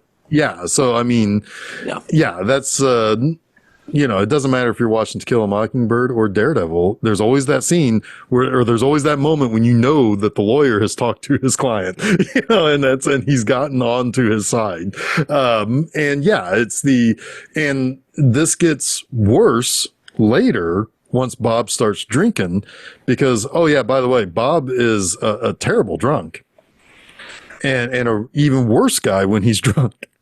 I think he's always drunk, like me. Well, that's probably true too, but yeah.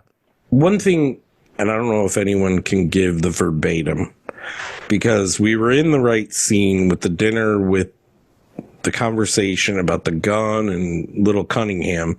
That is when Jem is really laying into Atticus about the gun, where he brings up a Mockingbird. Yeah, because that was the one thing. Yes. So the way Atticus explains it is that you don't go after mockingbirds. You can shoot other birds, but you don't go after mockingbirds because all they do is sing. Yeah. Yes. And what's the point for us? Sorry. Go ahead. Why would you want to kill something that is providing you something? The whole Cunningham dinner sequence, and I forgot to mention that one key component. Right. I mean, that is the movie in an essence. You don't kill the beautiful things in the world. Right. You just don't. And providing you something like is even on more top of that? like into what the court case is about. Yep. Yeah. Sorry, go ahead, Jeff. No, that's fine. No, I was glad you brought that up because, that is basically the thesis statement of the movie and the conclusion of the movie, too. Yep.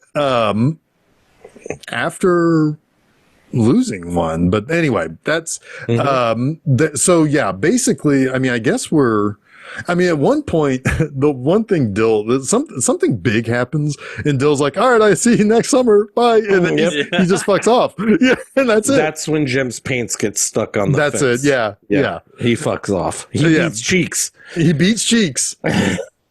Although it would have been easier for Jim to beat Cheeks if he's not wearing pants. But, right.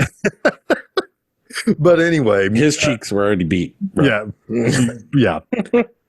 Well, so was Scouts earlier by Calpurnia. She beat her cheeks. Yeah, a lot of beat cheeking going on. Yeah. Anyway, so the one really big thing that ends up happening is that they are holding Robinson, and the next day is going to be the trial. They bring him back to town. Yeah, they bring him back to town because it's time for the trial. The stay has been is lifted now, and it's time to go to work on the trial. And Atticus is told by, is it the judge or the sheriff? I think it's the sheriff, isn't it? It's Tate. So it's Tate. So they're expecting something bad to happen. And it's the following summer, by the way. So like it gets into the fall and then it skips ahead to the summer. He had a stay of trial. Of the trial, yeah. But he was left in holding the whole time, though, wasn't he? In another state. Yeah. So they, which I guess you got to give them something down there. Or at least in like a larger like jail or not in the town where the people could get to them. Right. Yeah. So they, so basically it's one night there, the kids are out and Dill's back in town. Yeah. And,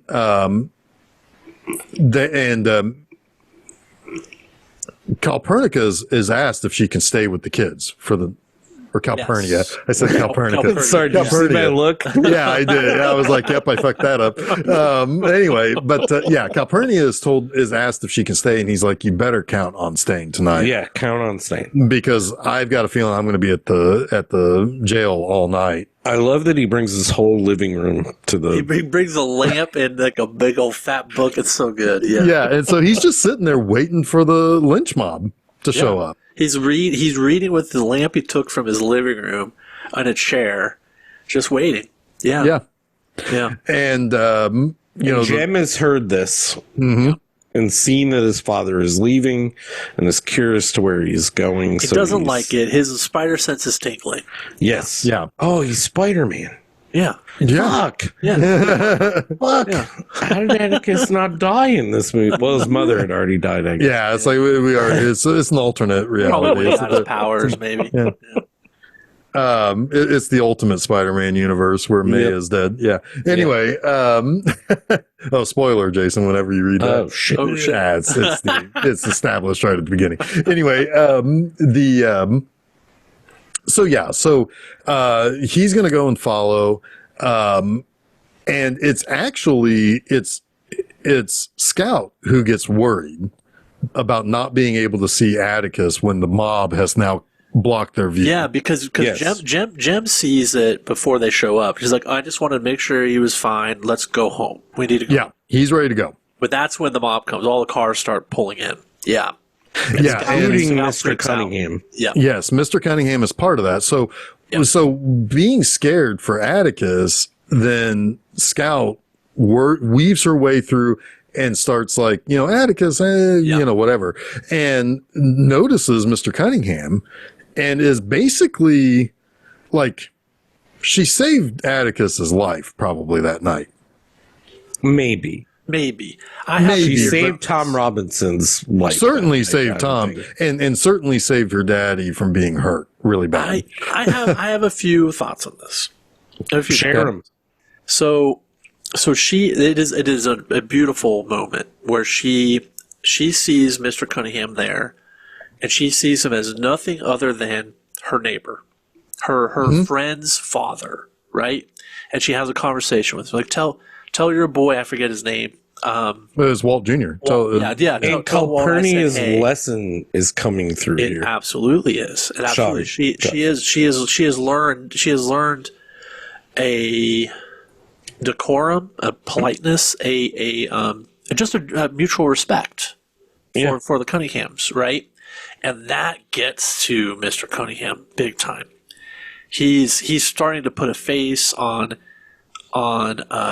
his ignorance, his impulsiveness. He's like, this child is schooling me a little bit without her even knowing it, And he breaks up the mob, right? I still think, to my bones, that Atticus could have talked that mob down. I agree. But Scout made it a lot easier.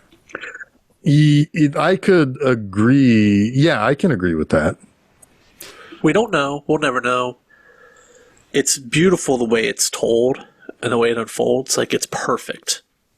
Either way, it is a moment where Atticus allowed his child to grow. Yeah. It doesn't really matter. No. I mean, it matters, but it doesn't really matter what would have happened had she not been there. Yeah. What really matters is that she was, and Atticus let her speak. Right. And it probably took years before she realized the impact Oh, yeah. of It's that like moment. Steph and I talk about this all the time. Like, all of the things I tell my children, all of the lessons I try to impart on them without being overbearing. Like, when are they going to have that moment where they're like, Dad was right about a couple things? Yeah. Like Scout Yeah. had one early here because she is repeating what her dad said for the second time. Yeah.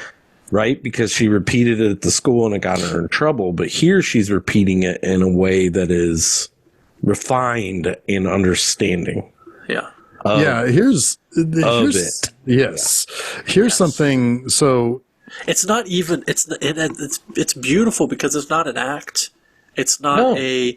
It's a respect. It's She's processed it. she's and- processed it and she has incorporated it into her wisdom. Yeah. So here's something that Roger Ebert wrote Uh-oh. about this scene. So he says, her speech is a calculated strategic exercise masked as the innocent words of a child. One shot of her eyes shows she realizes exactly what she's doing. Could a child turn away a lynch mob at that time in that place? Isn't it nice to think so? I don't buy it. I don't buy that. I don't buy it either. He's writing that from the perspective of a criticism he had about it for being a little bit of what I 100% disagree with, which is he thinks this is a white savior. That's narrative. what's funny that's about also wrong. And it's an innocence. It's an innocent. Her innocence in that moment is what gets to the heart of Mr. Cunningham. Absolutely, there is no calculation in her. There's just an If there were calculation, I'm really surprised that. Yeah, I'm really surprised that he missed that so much. Yeah. Well, that was probably written when in the 80s, Jeff. When did he write that? November 11th, 2001. He should have known better by then. He should absolutely have known better. Yeah. And yes, this is not a white savior movie in any way, shape, or form. No. I mean, there is no was white savior just in having this a movie. bad day. Yeah, but he doesn't save anyone. That's what I'm saying. There is no white savior. Okay. I mean, it's couched in a time where this is the only way this thing could have gone. Absolutely. Ebert was always very sensitive about race in movies. And so he's like, he thought that it focused too little on black people, where it's like, that's not the story. Yeah. The story is not Tom Robinson's story. No, it's 6-year-old story. Yeah. Oh my God. That that kind of frustrates me. It's really it's the opposite side of what we usually fight for, because I get it. Yeah. Like, you want to see it from the perspective of but that's Tom not the Robinson. story of this movie. No, the more compelling thing is how these folks dealt with it, and what Atticus Finch, even though you don't know, Jeff, yet, the full understanding of Atticus Finch's mind while he is defending this thing. Like, oh, that's insane to me. But Right, but like the thing is, it's like it's about how you move forward to be able to get to more stories that focus but also from a 6-year-old that other side. Exactly. Yeah. I mean, it's showing the important when you're and it's showing the breakthrough of her understanding that these people are not treated fairly. Yeah. That has to start somewhere. It doesn't just magically happen and then all of a sudden everybody's cool. No, that's why the other part of it starts somewhere, right? The non-understanding and the hate and all that stuff starts somewhere. It's not natural. Yeah. Jason, where are we? Anyway, rare L from Mr. Ebert. Yeah. Yeah. That's a bad one too. It's a bad miss. Yeah. Yeah. So the mob is dispersed, and how quickly do we get to the trial from here? I think it's pretty quick. It's right. It's the next day. It's the next day. It's the next day. Yeah. Because the kids are together again, and they're like, "Look at all this traffic." Right, on a weekday. Yeah. On a week, yeah. Yeah, and Jem has had it. He's like, I'm not going to miss the most exciting thing. Most exciting thing that has ever happened in this town. So they all go into town, and they want to get into the courthouse. Oh, which is so weird that there was ice. Like, did you notice that? Outside the courthouse at the bottom of the steps, there was big buckets of ice. Well, yeah. No. I think it's because there's no air conditioning. Yeah, there's no air conditioning. So they were there was ice you could take in, or you could with you, so you could keep cool. It's wild. You, put it on your head and shit. Yeah, whatever you want to do. Interesting. With it. Yeah. But anyway, they go in and that's the world of 1933. Yeah, right. Well, and honestly, probably down South. There, probably up to the 60s. Probably. Yeah. But then the children see the Reverend. Jem sees the Reverend.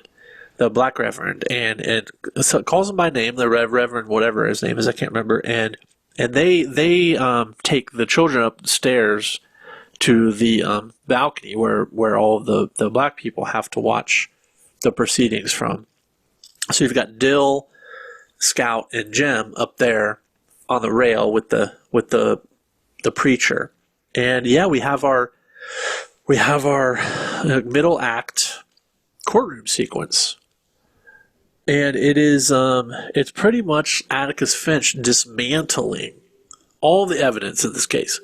There's not just a reasonable doubt. There's way beyond reasonable doubt, right? About this. He makes the comment about the wounds on the woman's face, were on the wrong side of the face for a left-handed man, which no, for a right-handed man, which is what Tom is, and the father is left-handed. In fact, Tom Robinson doesn't even have the use of his entire left arm because he got it caught in a machine or a baler or something when he was younger. Strip the muscle out of his arm. He can't even move it. We get the whole like heartbreaking story of Tom Robinson telling, how he was kind of lured by, what's her name? Mayella. So Mayella, he used to do odd jobs for them. He would chop up stuff for them. She testifies first, we should also say. Right. Well, yeah, her and Bob's testimony is the star testimony for the prosecution. Now the other, so the sheriff also testifies, and Atticus does run him through a little bit by saying, it's like, why didn't you call a doctor if she was so beaten up so badly? A whole lot of running going on. Yeah. That's the one thing I don't get. If I can interject, like, it doesn't matter if they know who did it. Shouldn't they check her out just to see if she's okay? Not in 1933.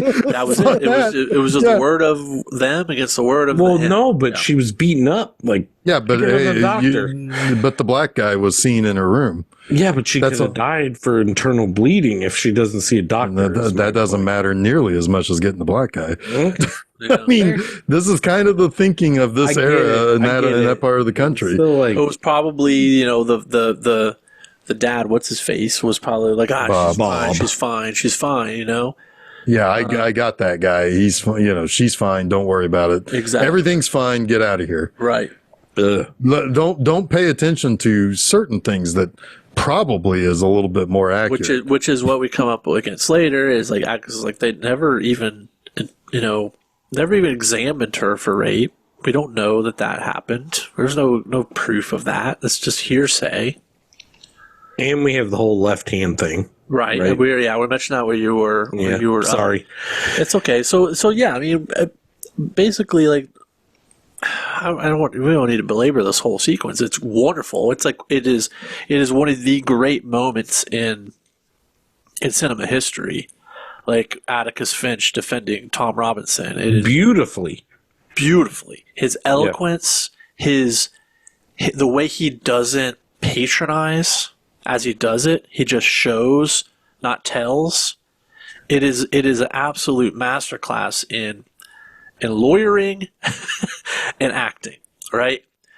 And even then, he knows that they're not going to win, right? Yep. It's just crazy. I also want to mention that the woman who plays Mayella, Colleen Wilcox, her affectation, Susan mentioned this, and she's dead on. Sissy Spacek's character in The Straight Story is a dead ringer affectation, like the way she speaks and uses her voice. Those weird pauses. Yes. It is spot on. I 100% would not be surprised that Sissy Spacek took her performance for that from May Ellen, or from Colin Wilcox. Right. Anyway. Now, the one thing that I want to point out here is that, he talks about, it's like, okay, well, if all of the stuff on the left side of her face was all bruised and beaten and cut up, and okay, so it's like he has Bob write something, he uses his left hand, he tries to throw something toward Tom. He catches it with the right, and that's when he testifies that he can't use his left arm. But the one thing he never actually says, he never actually flat out says her father beat her. Right. He just left the doubt. Right. Right. Which, of course, in the end, didn't really matter to the all-white jury. He presented beyond reasonable doubt that that Tom could not do what he, because he also talks about like how her throat was two hands. And he's like this. And he realizes like, okay, well, that's, he can't do that. So he's towing a very fine line as well. He's not Perry Masoning it, but he is basically leaving the doubt open that this guy can't do this crime. It's all he has to do. It's all he's supposed to do. Right. Yep. In a truly objectively fair system, he's won. He's won. Now, this is one of the things I think is the most interesting thing about this movie is that they're not being out, and he's not like just flat out. He doesn't have that big dramatic scene. You did it, or anything like that.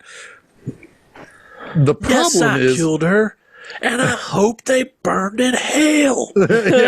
You can't handle the truth. It's all the same. It's all those same moments. The time to kill is like the fantasy version of To Kill a Mockingbird. Right. But like the thing is, it's like, let's face it, there ain't seventh graders watching this movie anymore. Some fuckhead parent is going to ruin it for everybody. Yeah. Has ruined it for everybody. Yeah, some fuckhead has ruined it for everybody, and his name is Fox News. Because there was racism. His name. No, we elected Obama. Racism's over. Yeah, there's no racism. We don't need to talk about that anymore. No, don't worry about it. But the thing is like, yes, I say this part jokingly, but unfortunately I have to joke about it because it makes me want to weep. People would call this woke today. Absolutely. It's not going to fucking fly anymore. Right. And it's like, what happened in the last 35 years that this can't fly anymore? Right. I mean, a lot of stupidity and a lot of really, really bad media. Here we go again with media literacy. Yeah. Because he doesn't have to say what we know to be true. But all people would say now would be, oh, white man bad, critical race theory, woke, bullshit. And it's like, you guys are fucking idiots. When in reality, this story happened countless times. It happens now. It does. It's still happening now. The scapegoat. Yep. Yeah. Yep. So, yeah, I mean, it is, it makes me weep a lot that, unfortunately, a year ago, I think I probably said the kids are going to be all right. The kids are not all right. They're not. I mean, buckle up because the Zoomer generation is not in a good spot with what they're getting from online bullshit. From everything. From everything. I mean, now, Chuck, you have two exceptions. So, Chuck. I'm around a lot of these kids, and I'm not worried about them. But well, yeah, but I also trust your microcosm, though. Like they're where we live, and I would expect them to be worse. Sure, but I mean, I also trust I trust your kids' circle of people more than I would some rando. You know, I mean, there's a lot about Go Set a Watchman that we'll talk about later that Jason and I talked about when we weep, that is like about those echo chambers you can find yourself in. So if you're talking about like finding good people, that's great, but it's also a potential. It could be a yep, absolutely. And here's the thing. I don't see myself fully locked in on an echo chamber. I will listen to what something else is going on, and I will make my own determination before I'm told what to think about it. There's a whole group of people that don't do that. Sure. And I'm not going to pass judgment on you. I'm not trying to do that with this statement. But I think everyone that is in an echo chamber thinks they are not. Sure. No, I mean, not like an indictment on you. No, I know exactly because it's like everybody points to the other side and says you're in a cult. Right. Both sides. And Yes. both sides. Yep. Both sides will say that. But, it's like there are far, far fewer normies, people our generation and half the millennials than there are in the younger generations, because they are, they're taking in content that is going to jumble some things up for a long time. I think what you guys are saying here is important, but we shouldn't sit on it because I think it belittles what Harper Lee is saying in this novel in a way. And I don't like, again, not being judgmental, but this is like what, 100 years ago? Almost, yeah. Almost now. Like, none of what we are experiencing now, none of it is at all what they were experiencing. No, we're privy to so much more information, so much more manipulation. Right. Like, probably the biggest part of it is that we're all manipulated by information. Sorry, go ahead, Jeff. Yeah, no, I was just I just bring it up because it's like, I'm sure if it hasn't happened already, we are moments away from seeing some video of likely some 50-year-old blonde-haired woman screaming into a microphone about how this movie is teaching her kids to hate white people. Right. And 100 years ago, none of those people would think that video would exist, or that it could be fabricated, or that it could be AI, or that it could be... Well, sure, but I mean, the point is that hate has just evolved. Well, yeah, that's what I mean. The proliferation of bad ideas has evolved from a simpler time to. I'm not trying to be dismissive of that. I get you there. Yeah, sorry, but this is something that, like, I'm not gonna lay this entirely on this movie, but this is one of those things that certainly, we've talked about this before, but it's like, I was very lucky, whether it's through good parenting, through having some sense of how to read what I'm seeing or hearing or reading or understanding about people that I became friends with or that I knew in school, but this is all, I mean, this movie is part of a time that I was learning that, hey, just because they had different color skin doesn't mean they're any different than us. And I can understand a lot of what black kids were going through when we were in school, and just understand that it's like, hey man, they're not bad guys, and they're not what a lot of people would monolithically apply to them, if that makes sense. Mm-hmm. But this was all part of that understanding, and it mixed into that, that helped me understand things in a different way. So what I'm getting to is, this still should be something that people should be consuming and reading and watching at a young age. Well, yeah, especially because of what happens here. You have a well laid out defense of a man who could not have committed this crime, and he is found guilty. Yes. Like, that is the ultimate injustice. Yep. The ultimate injustice, because Atticus tells us in plain English why this man is not guilty, and there's a deliberation of 2 hours in the court. To which Jim says, that's got to be sign. That's got to be a good sign, right? Yes, and it's not. And sadly, the preacher does not respond, because I think the preacher knows. Everyone that's on that second level in the segregated court knows exactly what's going to happen. What they are watching is Atticus. Yep. Because they need, Atticus is an advocate. in a way, Yes. even if he's not trying to be, because he is in reality just trying to fulfill his duty. He's an Atticus. He's an Atticus kid. But he is no. like the whole thing about, I'm sorry, you were going to say something. No, I was just going to say, wouldn't it be great? I mean, like, there's a play or another movie or something with the deliberation. Like, I mean, yeah, it's 12 Angry Men, but still, there's something you could do with this specific, like, facts of this case where you would have people defending what Atticus is saying, and then they're getting bullied back, and then there's a, it's like there's a way that you could version of and you could have the clash of like what these people are saying behind the scene, because they deliberated for 2 hours. That has to say something about what was going on in that room. There were enough people in that room. Like, Jem is right. Yeah, it does say something good because it spoke to some people, because it did not immediately come back with a guilty verdict. Yep.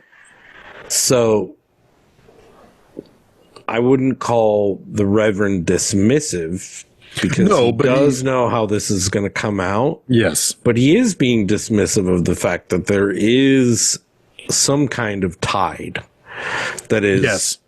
It's not, it's going to land short of Vegas, right? Right. If we're talking about a few weeks ago, it's going to land short of Vegas, but it is a growing, swelling tide of equality. There are some people in that room who will ultimately be convinced to vote guilty today, but won't tomorrow.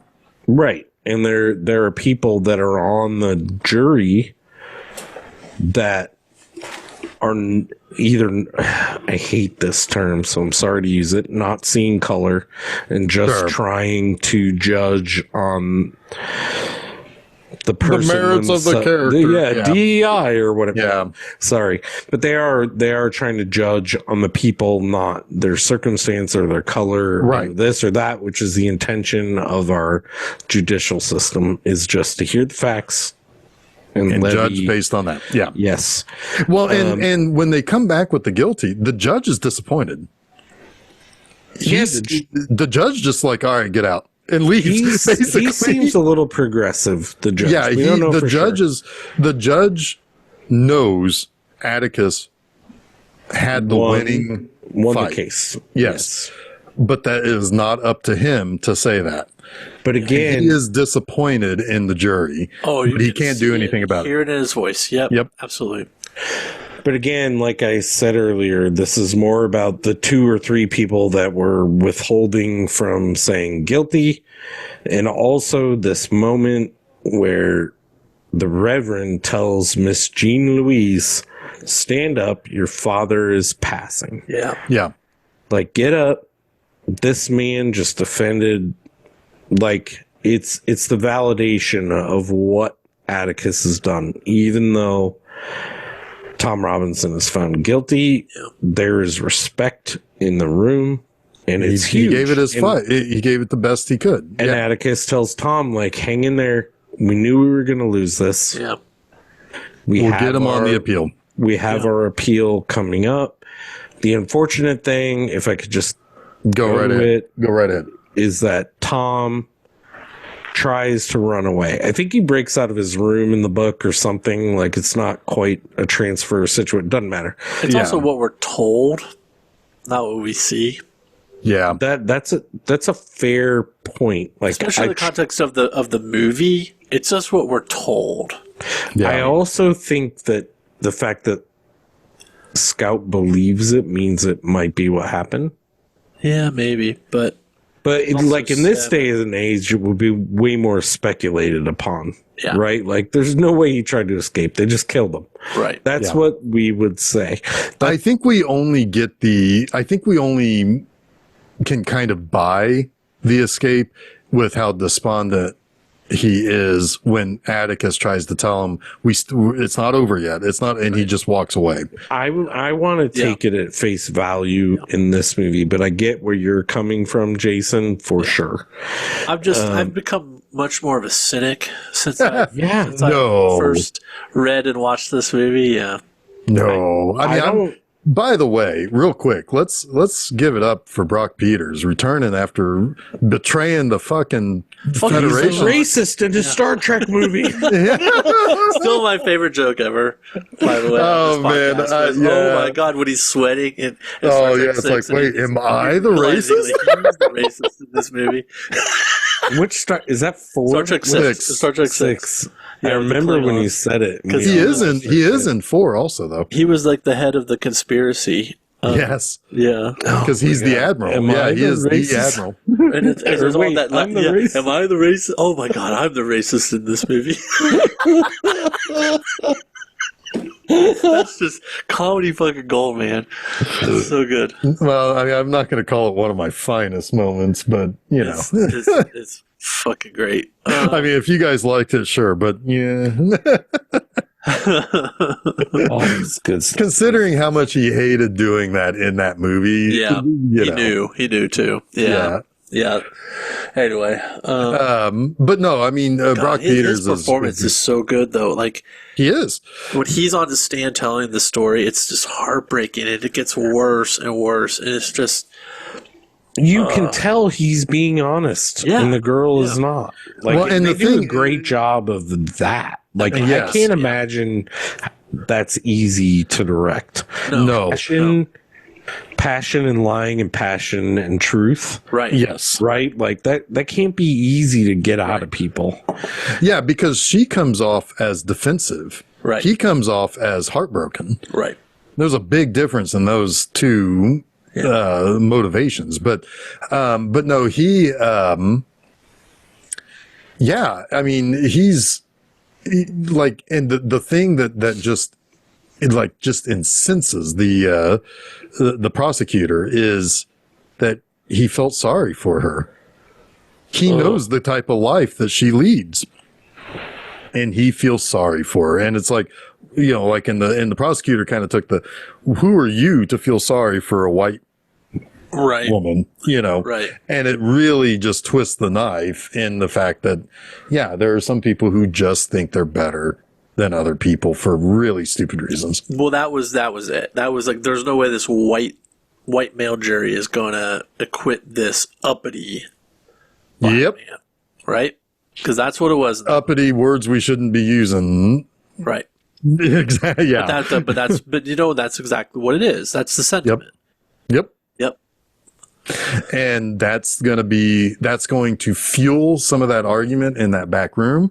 Yep. And it's going to be turned much like Bob turned his hatred onto Atticus. It's going to be turned on anybody who says the facts aren't there. Right. Just simply saying the facts aren't there. And also just like, how am I gotta do business with these men? I've got to see them every day. It's just, it's not impartial, right? Yeah. It's not fair. It's not fair. Like this is the cracks in the justice system, right? Yeah. Because if I stand up for what's right here, what does that do to my livelihood? Flat out. What's that do for my life? Right. Like, could I be the next person who gets, attacked or whatever? Am I going to be the N-word lover? Right? And how am I ever gonna live? Are my kids going to be safe? Right. And then we see that exact same retaliation happen in the third act of this movie. Yeah. So basically, after we find out that Tom Robinson has died, Atticus has to go tell his family. Yeah. And who's there? Jim Jim goes with him. He's like, do you want me to go with you? And Atticus is like, no. I mean, Atticus is defeated. Yeah. And this is the only time you really see him just utterly lost. He doesn't know really what to do. Yep. He knows what he has to do, but he doesn't know how to do it, really. But he doesn't really want his kids to be there with him. I don't think he wants them to see him like this. But he does agree eventually that, Jim can come along. And isn't it kind of weird that Bob is always stalking around the fucking Robinson homestead? He lives right there. But yes. I mean, I guess so, because he is right there. Yeah. But he's on their fucking property. It's like, it's like, It doesn't matter. I mean, Yeah, I mean, in the end, it's not going to really matter in this era that this is taking place in. But yeah, so, yeah, he spits on Atticus, and this is when Atticus turns the other cheek. The final thing he can impart onto Jim is he's the bigger man by not striking down Bob, even though he should. He's not going to. I have to wonder if having Jim there is part of his resolve in this moment, right? Maybe, because if he was there alone, he would be stewing in that defeat. Who knows how he would react? But Yeah. having Jim there, there's only one way he can play this. Yeah. right. Either way, it's kind of heartbreaking because he will. Oh, I don't know. Is it Hewell? Let me get Ewell. this. Bob Ewell. Ewell. Bob Ewell girl. Ewell is drunk in. Well, he might be actually a little sober here in his. I don't know. Like you said, he's always drunk. So, But he doesn't seem as drunk as he was earlier when he came through.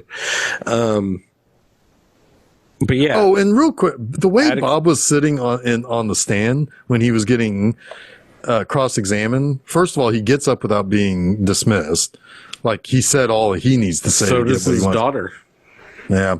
But then he sits there, like, with his arm up against the back of the chair, and he's like, just like a cocky little fucker. Like, It's entitlement. We talk. I know. Like, I know. it's in privilege. It's something that Scout has too, in a very lesser degree. There is like, I don't know. It's kind This of is cool racial how that- privilege as opposed to class privilege, I would say. Absolutely, but it's privilege nonetheless. Is what I'm saying. Like there's comparison going on. Yeah.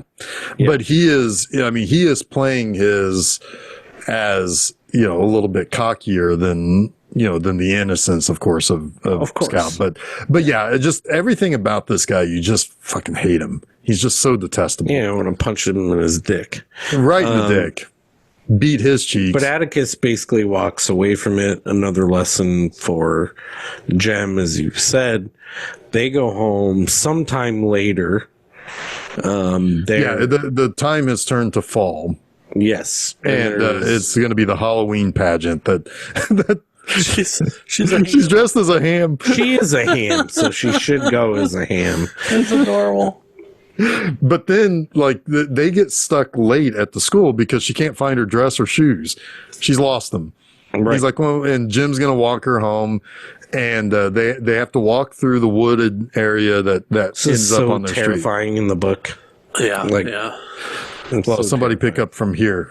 What ends up happening? Well, it's as confusing in the movie as it is in the book what actually happens, because it is written in a very wild way, and it's shown in the movie in a very, very wild way. But they are attacked by somebody.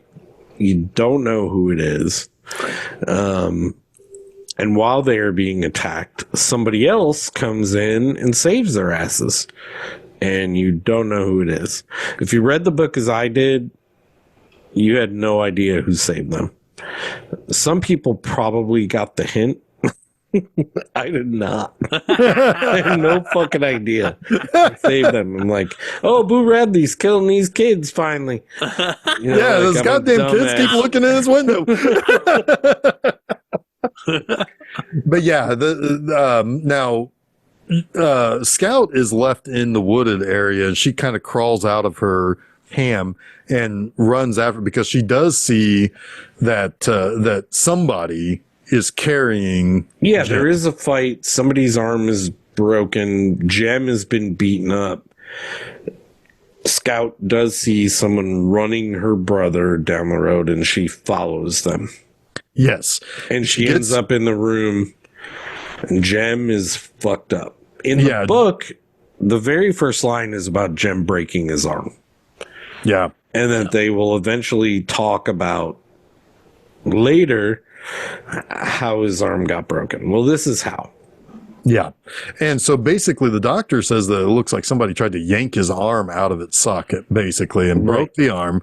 The doctor is watching over him, and, and so she's kind of sitting in her room, or in his room, I guess.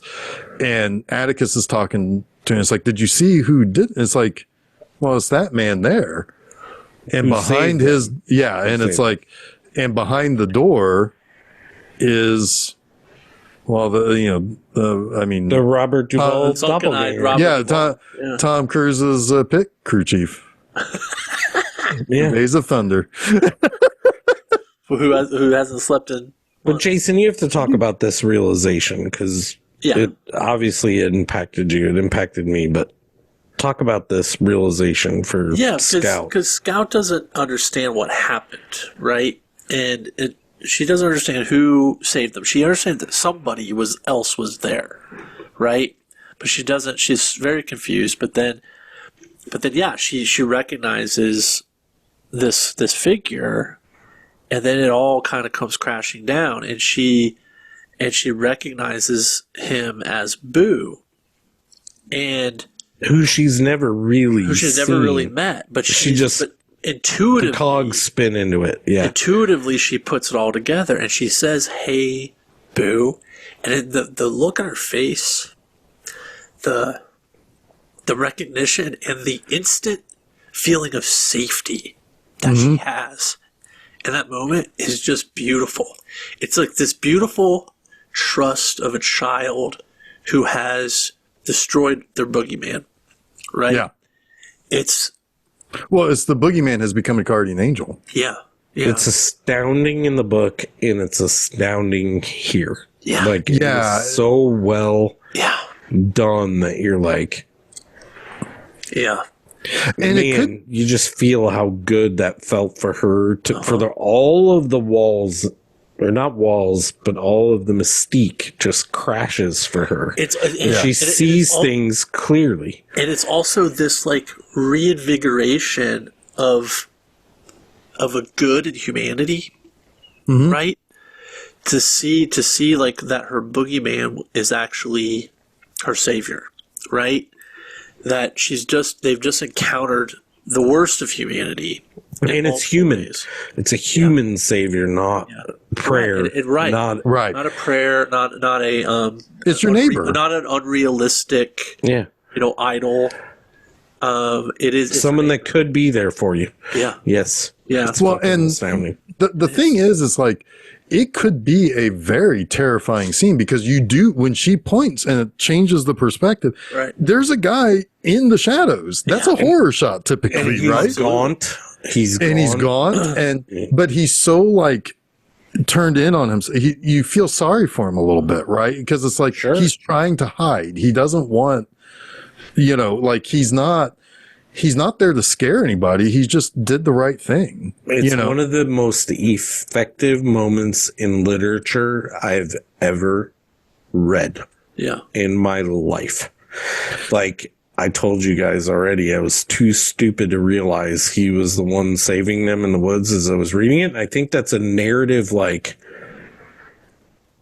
thank you, Harper Lee, for not making it obvious. I think it's part of the intent. Yeah. Yeah. And it's just excuse me, sorry. Blows me away. It will forever blow me away. Like the reveal of Boo Radley.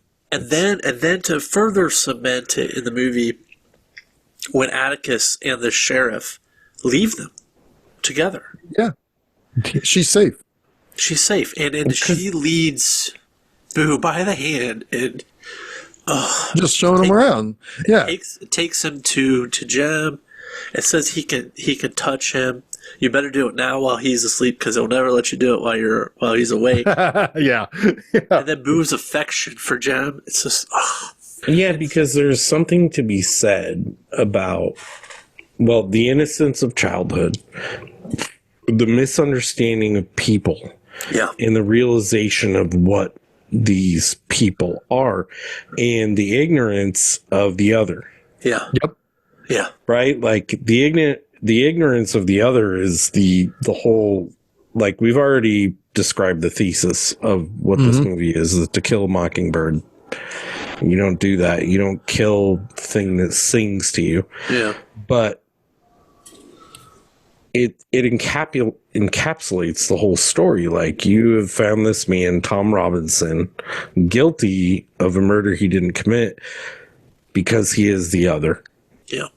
You were putting him in a place he does not belong in, like these children were inadvertently doing with Boo Radley.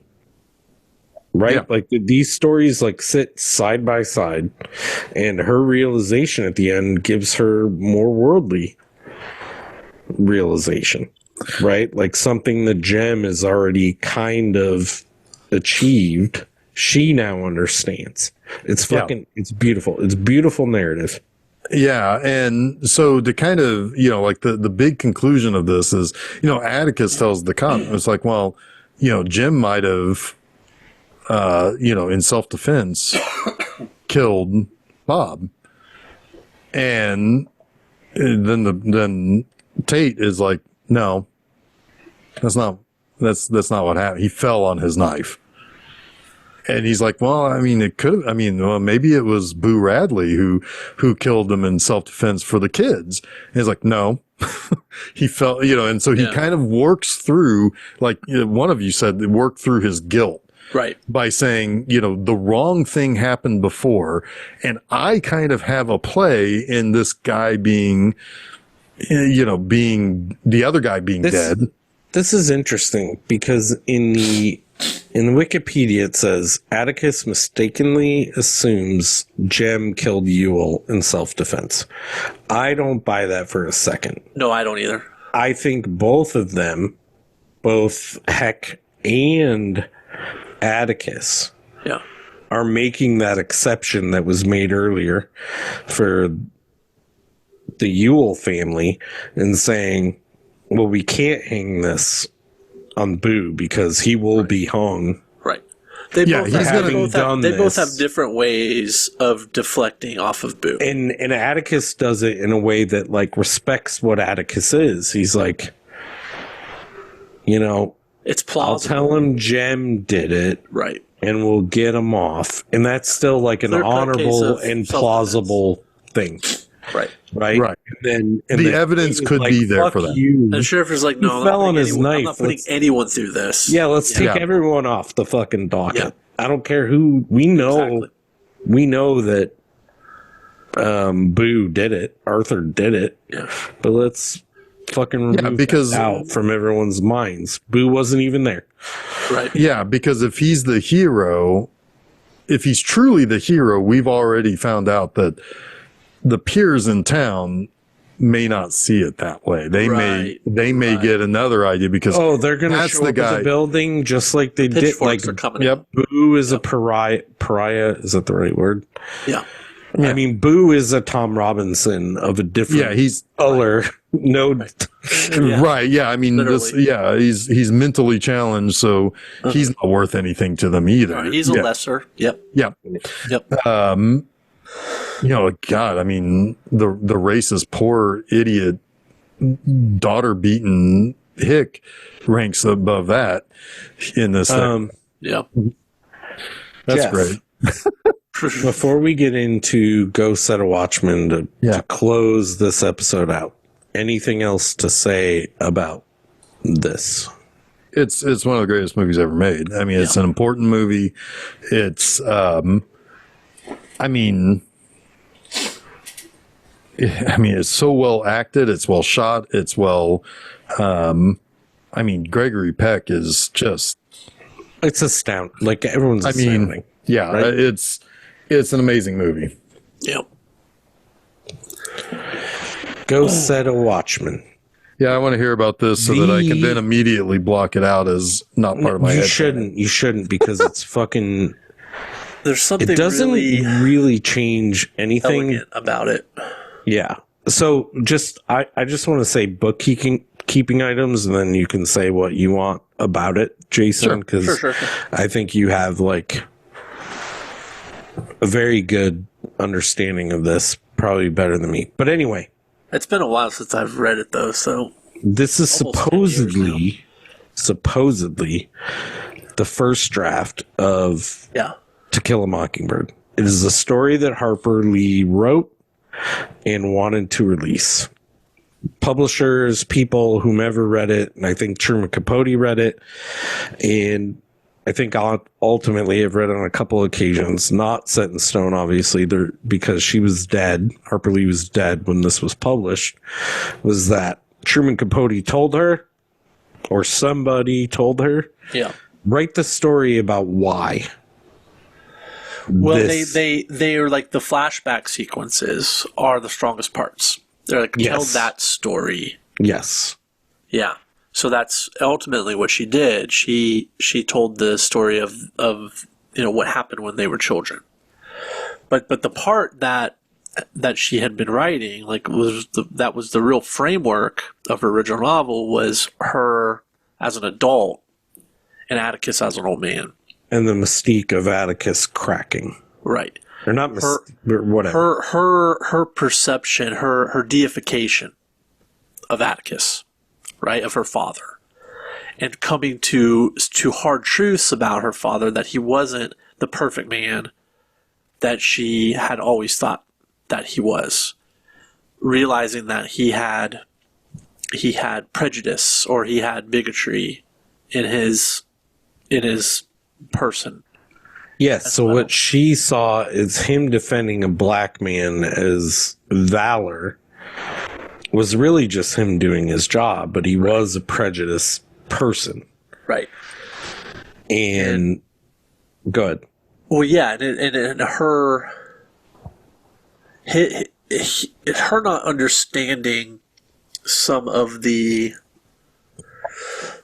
I guess, the nuances of the South, and he was also, I think in the book, was against Brown versus Board of Education, because he believed that should have been a gradual statewide realization, that it would have been better for integration if it had come in slower waves rather than forced.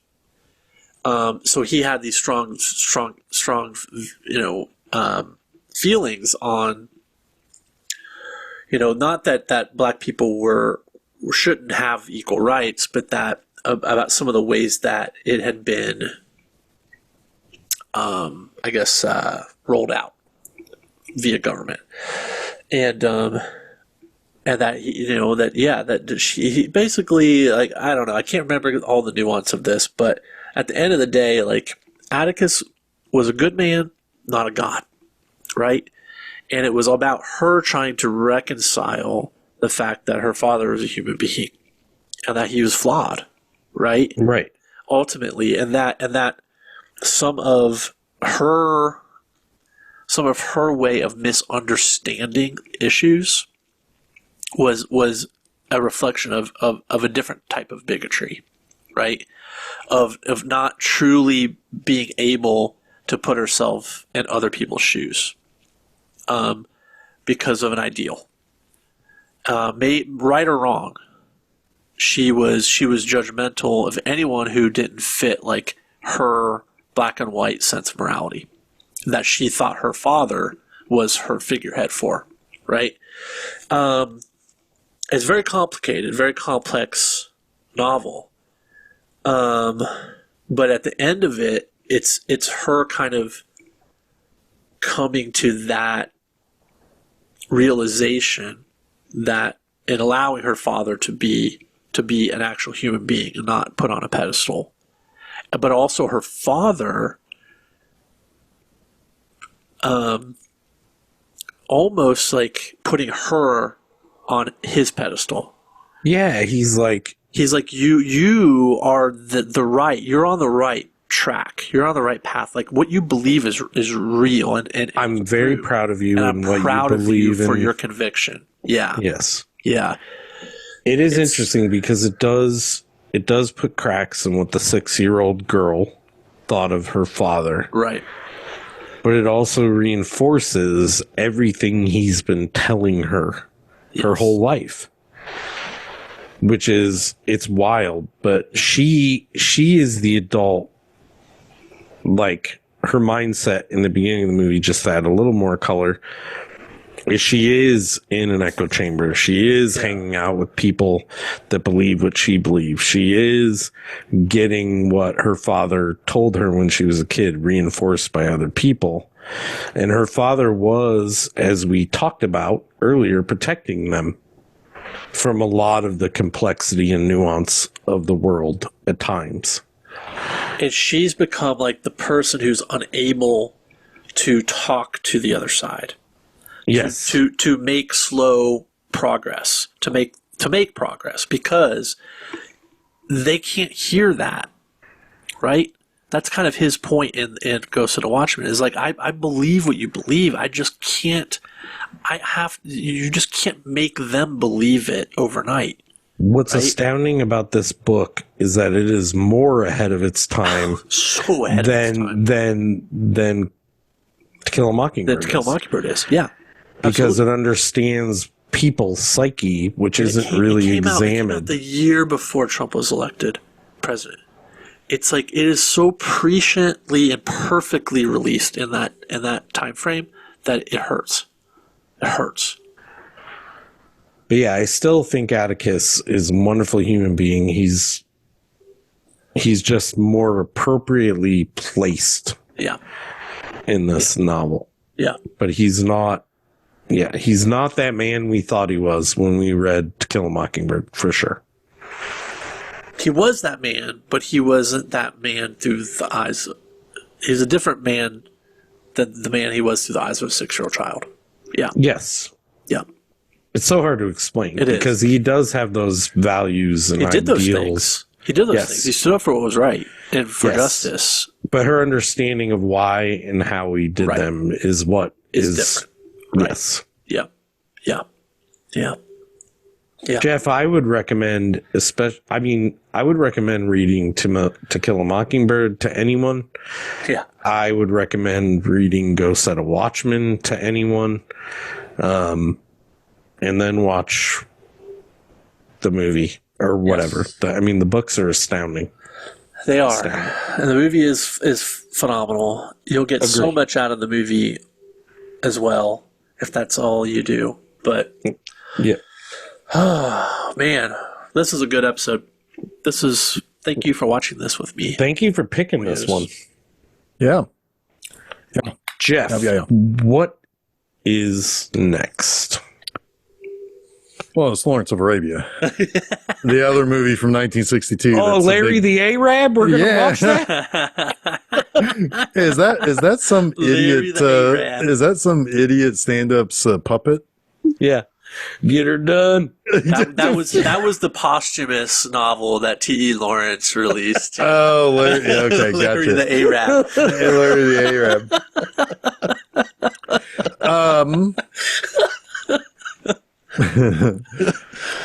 Next Wednesday. Yes, so Lawrence of Arabia, 9 a.m., Chuck.